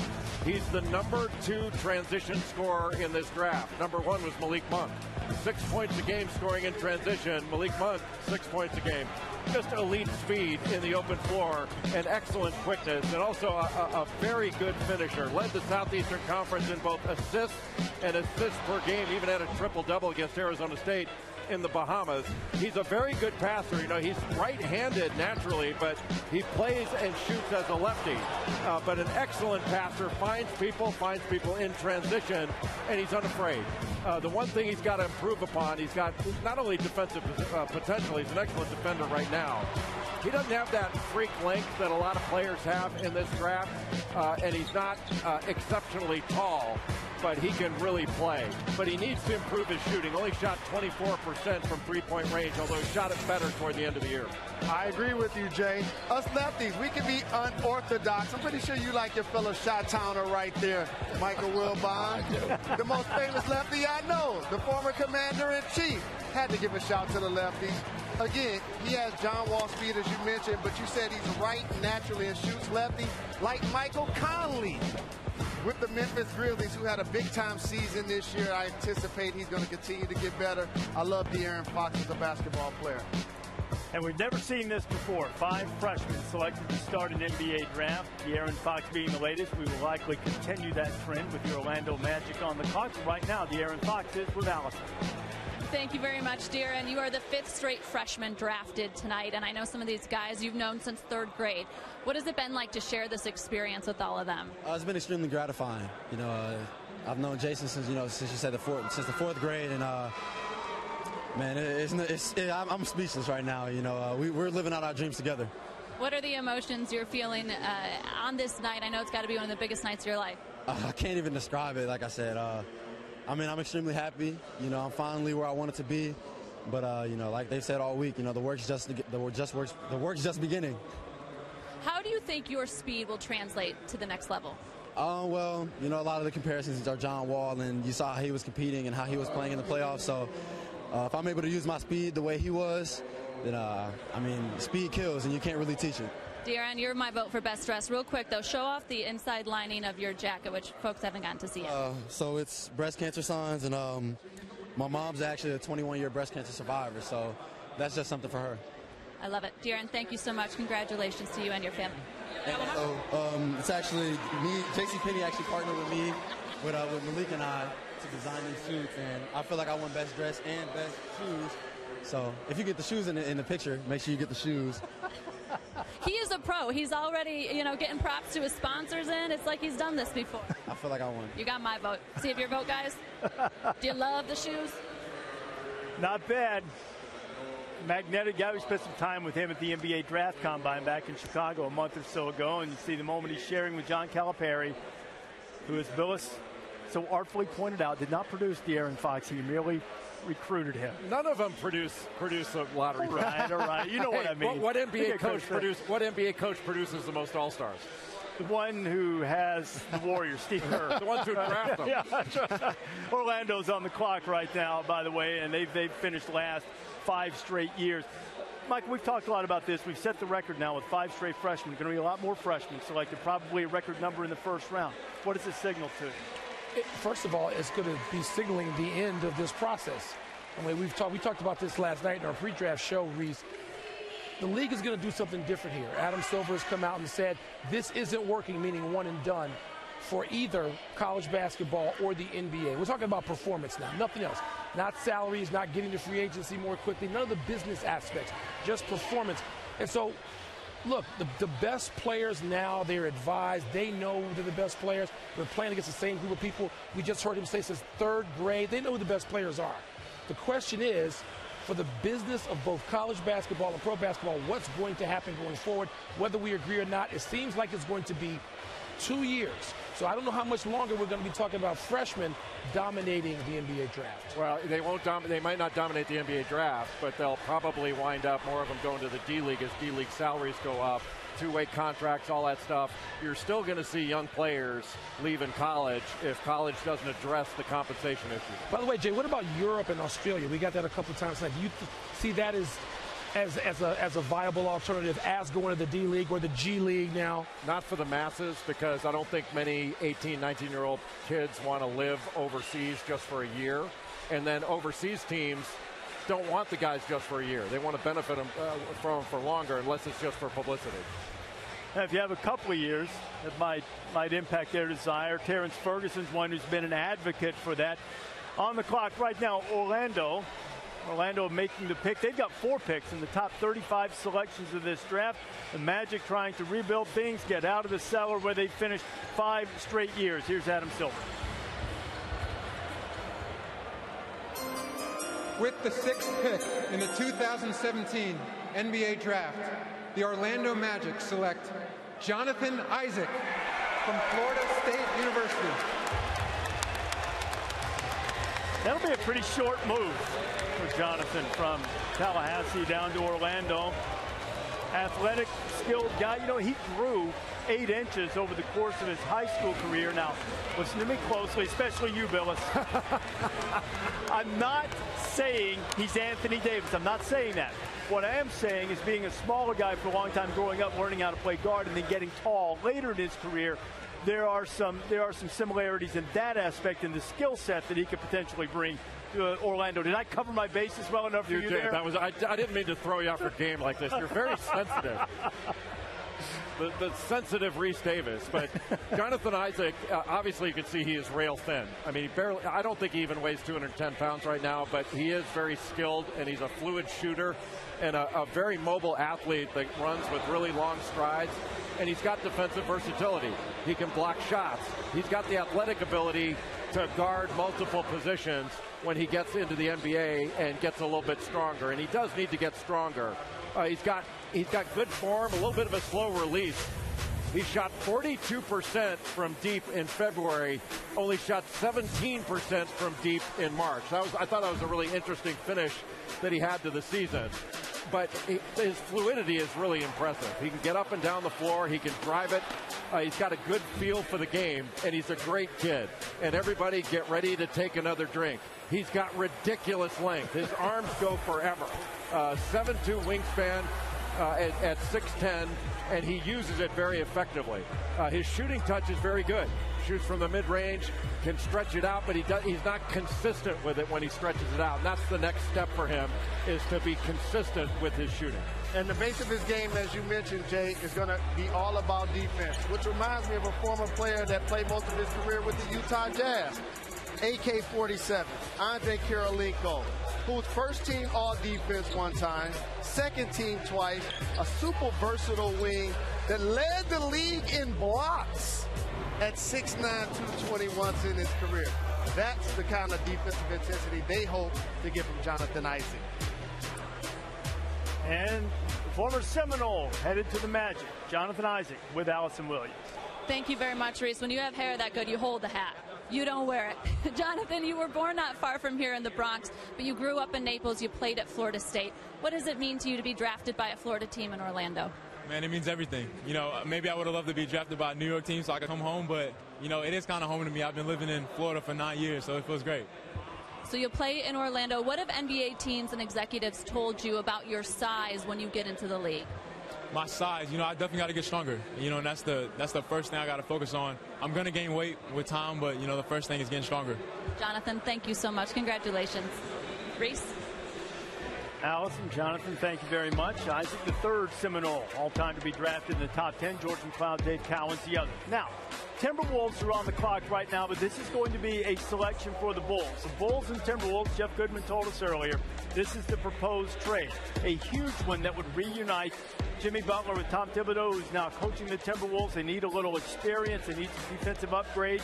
Bulls getting Zach LaVine, Chris Dunn, and this number 7 pick, which will be coming in just a moment. As we check in now with Tom Penn. So, Tom, we talked about Minnesota needing a veteran guy. What does this do for the Timberwolves? Yeah, Tom Thibodeau says, I don't need a freshman. Give me Jimmy Butler, age 27. Check him out in the landscape. He now gets to shepherd and go with the number 1 pick, Karl Anthony Towns, from last year. They know they got Deng over there, and here's Wiggins right on the other wing. Put these guys together, and what does he give Tom Thibodeau? Major production. This is a top 15 player in the league. This guy is an adult who's ready to come in and lead. It's time for them to get better, to get more serious, and Tibbs is ready to go now. Great trade for the Timberwolves, bringing this guy right in the middle of all the kids. You've got Towns, you've got Wiggins, not yet 23 years old, both averaging at least 23 points per game. So as I mentioned, while the Timberwolves, that's who they will announce this pick for, this is a pick that is going to be made for the Chicago Bulls as a result of that trade. So the Bulls moving Jimmy Butler out of town, going to Minnesota, a team that among the poorer defensive teams in the league, but one of the better offensive teams and a little more balanced. We've got a little delay backstage now. Perhaps they're seeing if that trade can be completed before they come out. Maybe it might be the reason as we await Adam Silver to come out and let him know. Or maybe the Bulls are trying to decide who they want the Timberwolves to select. It better be a shooter. It better be a shooter. I mean, the Bulls were so far down in three-point shooting last year and shooting overall. If they're going to rebuild, and this is what they're finally committing to rebuilding, which is something that the Bulls management did not want to do a year ago. They thought by bringing Rajon Rondo and Dwayne Wade in, they could sort of keep it there, be a playoff team, steal around. Almost did that anyway. But now they're finally committing to rebuilding. It still, though, Jay, has to be a shooter, doesn't it? Chicago was 28th in the league in three-point shooting last year. The two best shooters in the draft are Malik Monk of Kentucky and Lauri Markkanen of Arizona. Markkanen's a 7-footer, and obviously Malik Monk about 6'3", and has crazy range, one of the best shooters you've seen in recent memory. Already the winner of the night is the Minnesota Timberwolves. Karl Anthony Towns, Wiggins, and now they add Jimmy Butler to go with Ricky Rubio, who's going to make people around him better. They're legit now in the Western Conference and in the NBA. They look like a playoff team. Yeah, absolutely. They really do look no like doubt about it. You know what? They won 31 games last year, and they lost more games than any team in the league, in which they had a double-digit lead in the second half. You know, over the course of 82 games, maybe that means something, maybe it doesn't, but it seems to indicate to me that they don't know how to finish.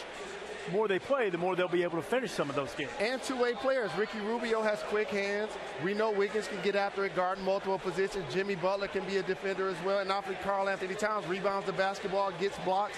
Minnesota Timberwolves are that team now with the bright future. Okay, I'm told that Commissioner Silver now is ready with the pick. It is Minnesota officially on the clock, but making the pick due to the Jimmy Butler proposed trade at the moment for the Chicago Bulls.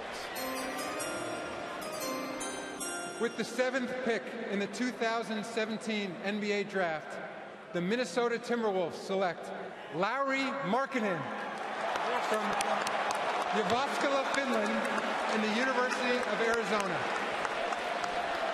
And Lauri Markkanen becomes the first Finnish-born player ever to be drafted in the first round. His dad, Pekka, played a season at Kansas and played overseas. This guy was a guy who was in love with basketball from the earliest age. Drove everybody in the neighborhood in Finland crazy about playing early in the morning, late at night. They finally made the rule, no basketball before 7 a.m. or after 10 p.m.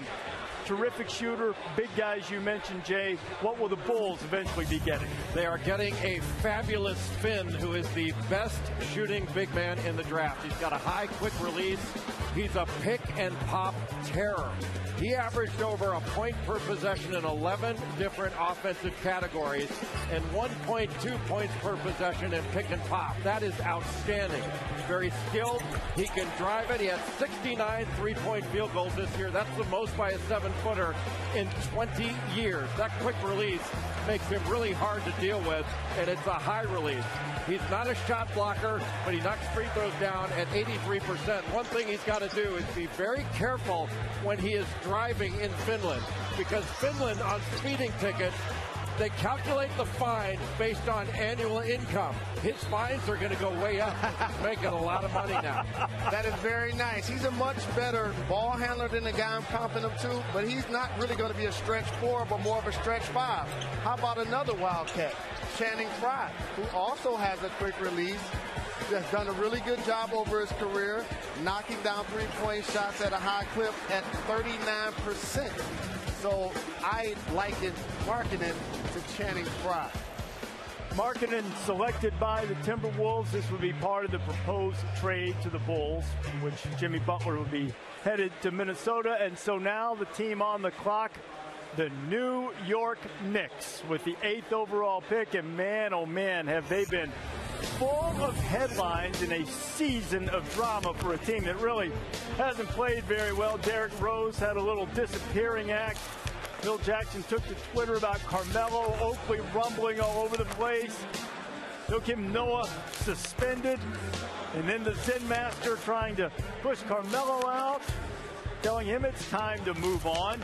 Kristaps Porzingis blew off the exit meeting, which has irritated Phil and led to the declaration earlier that Phil Jackson said he was willing to trade Porzingis if the right deal came along. All of the back pages here in New York for the last few days have been just excoriating Jackson over this and wondering whether the Knicks, in fact, know exactly what they're doing at the moment as they wait to see what they will do. And no matter what, how things can change in 2 years. Remember at the top of the show tonight, we showed the dad and the little kid who were here a couple of years ago. There he is right there. When they selected Porzingis, he put the thumbs down and they were all going, boo, boo.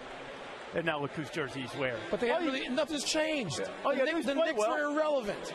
They're as irrelevant now as they were when they chose Porzingis, which is not a comment on Porzingis. It's a comment on the New York Knicks. I know the building will go crazy and it's exciting here in metropolitan New York. The Knicks are one of the most irrelevant teams that we're going to talk about tonight, if not the most irrelevant. And that kid is wearing a Porzingis jersey, but it doesn't mean he's not going to be crying in a few minutes. Well, we know who isn't crying tonight. James Dolan, who has a concert going on right now. That's right. He's playing whatever the Straight Shots band. I think he's playing with the Straight Shots tonight. Must be nice to have the Forbes #1 team in the NBA. Our buddy Rich Eisen pointing that out to me earlier today, that Dolan wouldn't be around, and Jay Williams saying that Phil was nodding off some of the draft workouts, and there hasn't been a lot of success. So how much do you attribute this? Is this a lack of leadership, or is just just been a situation that's not fixable yet for Phil. Well, actually, it was a genius move for James Dolan to bring in Phil Jackson, pay him $60 million when fans were picketing his ownership. He gave Phil the autonomy. They gave Carmelo Anthony a no-trade clause, drafted Porzingis, and everybody was happy. Now the Knicks, as you guys have mentioned, are right back where we started. And so the Knicks with the 8th overall pick. Let's see what kind of reaction we get here in Brooklyn. Commissioner Silver with the Knicks pick. With the 8th pick in the 2017 NBA Draft, the New York Knicks select Frank Ntilikina from Strasbourg, France, in SIG basket. Frank Ntilikina from France. He turned pro at the age of 15, and a much more positive reaction in the building, perhaps learning from the Kristaps Porzingis reaction a couple of years ago. Is Ntilikina, who is still in the middle of his French League playoffs, in fact will leave in the wee hours this morning to get back for a decisive Game 5 in the playoffs, but wanted to be here for this moment. And the Knicks, because they go their own way all the time, they end the run on freshmen at the beginning of the draft. Although I guess Ntilikina, if he played college ball, would be about the same age anyway, right? He would be a freshman, yeah. So Ntilikina going to the New York Knicks. He's the MVP at the FIBA Under-18 Championships. Averaged about 15 points, 4 assists per game. Got some length to him, but not much of a height advantage on Adam Silver. Here is Frank Ntilikina, the 18-year-old from France.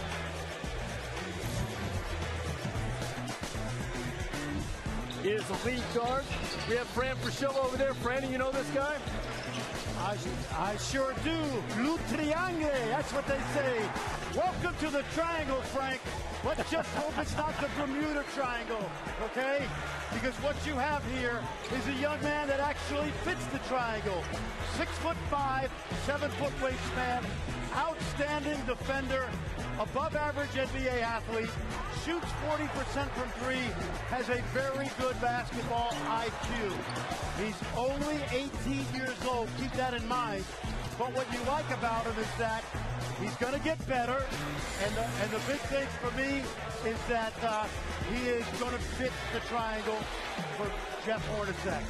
Good vision, careless passer, who's going to be solid, like that gentleman who you're going to see getting breaking news and a big contract this offseason. George Hill, a guy that shoots 50% from the floor and has become a really good three-point shooter from distance. So Ntilikina going to the Knicks with the 8th overall pick. Fran, you've had some talk about him, about where you think what he can be in the NBA and what's expected for a pick here. As you have a look, I mentioned that he's going to be leaving in the wee hours to go back to France, and then after he lands, he's going to have about an hour car ride to be able to get back to the site of that Game 5 of the Pro A Championship. And with the 6-hour time change, he should get there just in time for stretch. Is it a stretch, Franny, to think that Ntilikina can be an NBA starter? Is he a potential all-star? What is his ceiling? Well, to me, Reese, he's going to be a starter. When you pick the 8th pick in the draft, this is ESPN analytics, by the way. 14% all-star, 59% bust potential. I'm just going by the educated eye. To me, he's a kid that can play both guard spots. He's not a point. He's not a two. I think he's going to be a solid starter in the league. Don't get me wrong. I don't see all-star yet, but he'll turn 19 in July. And here's the big thing. He's in a league that produces really good NBA players. The French Pro A League, Tony Parker, Nick Batum, Rudy Gobert, Boris Diaw. If you put him in college, he's averaging 18 a game. But he's a role player, a starter on a really good French team. Long-term, starter would be great, Knicks fans. Don't think anything more. If he becomes a star, celebrate. But I like the pick because I like his long-term potential. And Fran, as it regards to competition, didn't you say North Carolina would get whooped by 40 by a team in the French League? Yes, I think, yeah. I think the best teams in France and Europe would annihilate the best college teams. I do. All right, Allison, I just wanted to throw you under the bus, Fran. Allison Williams with Frank Ntilikina. Thank you very much, Frank. You traveled across the Atlantic while your team is playing for a championship to be here tonight. Why was it so important to you to experience this night? I mean, to be here is just like a dream come true. So to me, it was really important to be here. I didn't do any workout, but I mean, to be here in the U.S., enjoying the process with my family was really important. You've got to spend a few days here in New York City. Tell me, what do you know about the New York Knicks? Definitely a great organization. The New York Knicks has a good history, great history, and actually they're playing basketball that brings championship. So definitely.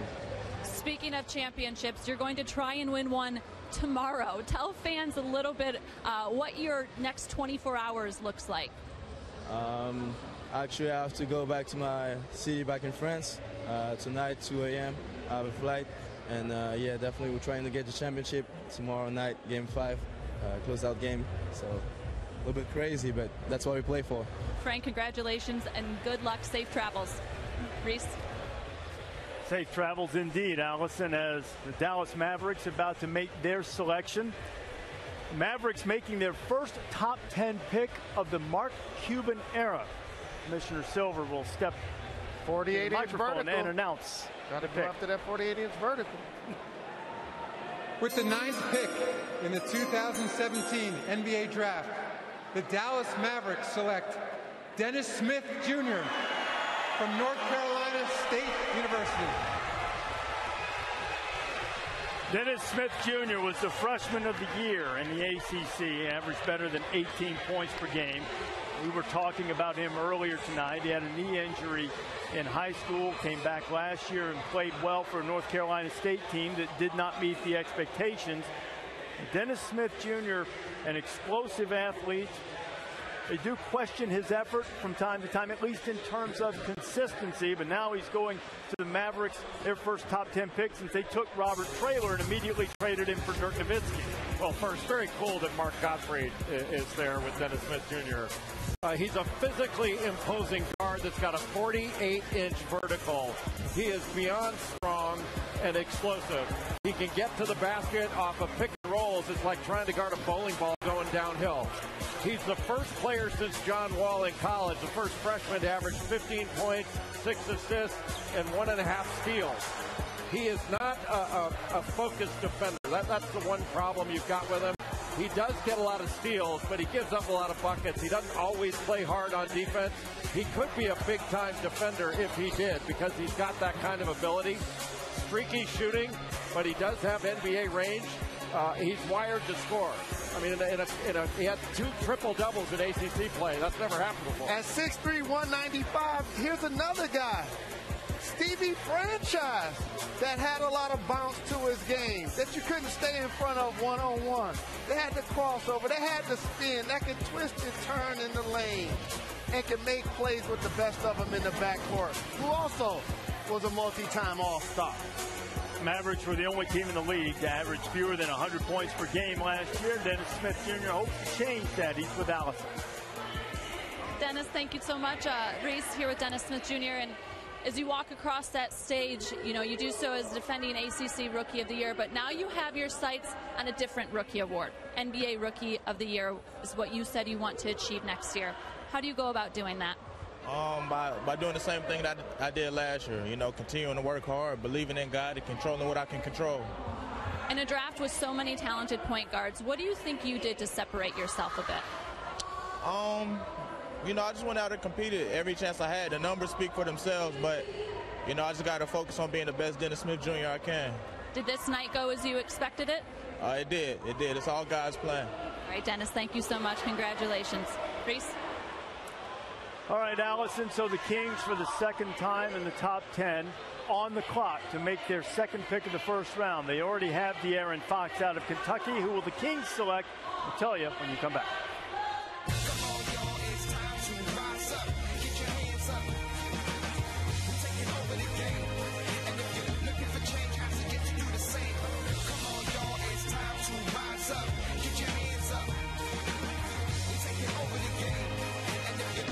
Change, I suggest you do the same. I assume this is about what went on at the motel. What happened at the motel? Police was there. There was a lot of shooting. When I went in there, 3 kids had been killed. Right before you got there. It's a war zone out there. They're destroying the city. I'm just going to assume you're all criminals. Change is coming.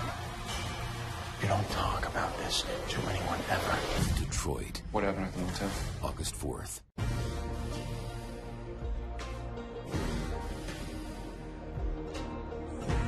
I ain't trading my youth for no suit and jacket.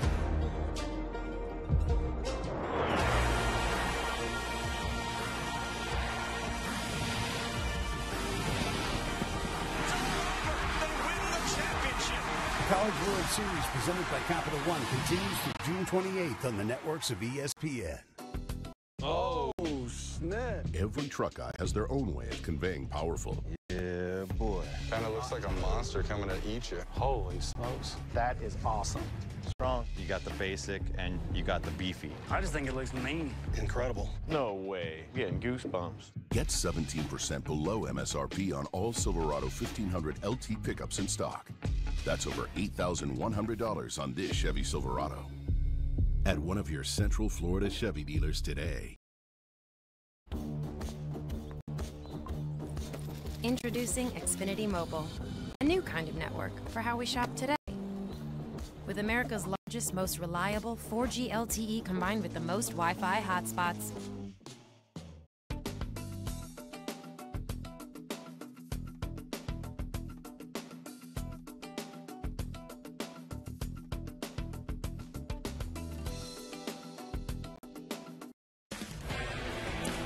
Welcome back. The NBA Draft 2017, presented by State Farm here in Brooklyn, Barclays Center. Sacramento Kings are on the clock right now. We are awaiting news on their selection. If you just happen to be joining us, here is the biggest trade of the night. And until it comes through the league officially and they have the trade call, it is still technically termed a proposed trade, though this is what's going to happen. Bulls are going to get Zach LaVine, Chris Dunn, and the number 7 pick, which was Lowry Markkanen out of Arizona, in exchange for Jimmy Butler. All of that young talent in Minnesota, now they've got a veteran leader. Tom Thibodeau, of course, very familiar with Butler from Thibodeau's time in Chicago. And as I mentioned, with Sacramento about to make a pick officially, Jeff Goodman has news on that pick coming up. Jeff? Yeah, the Sacramento Kings have traded this pick to Portland. The Trailblazers have 3 picks in the first round, 15 and 20.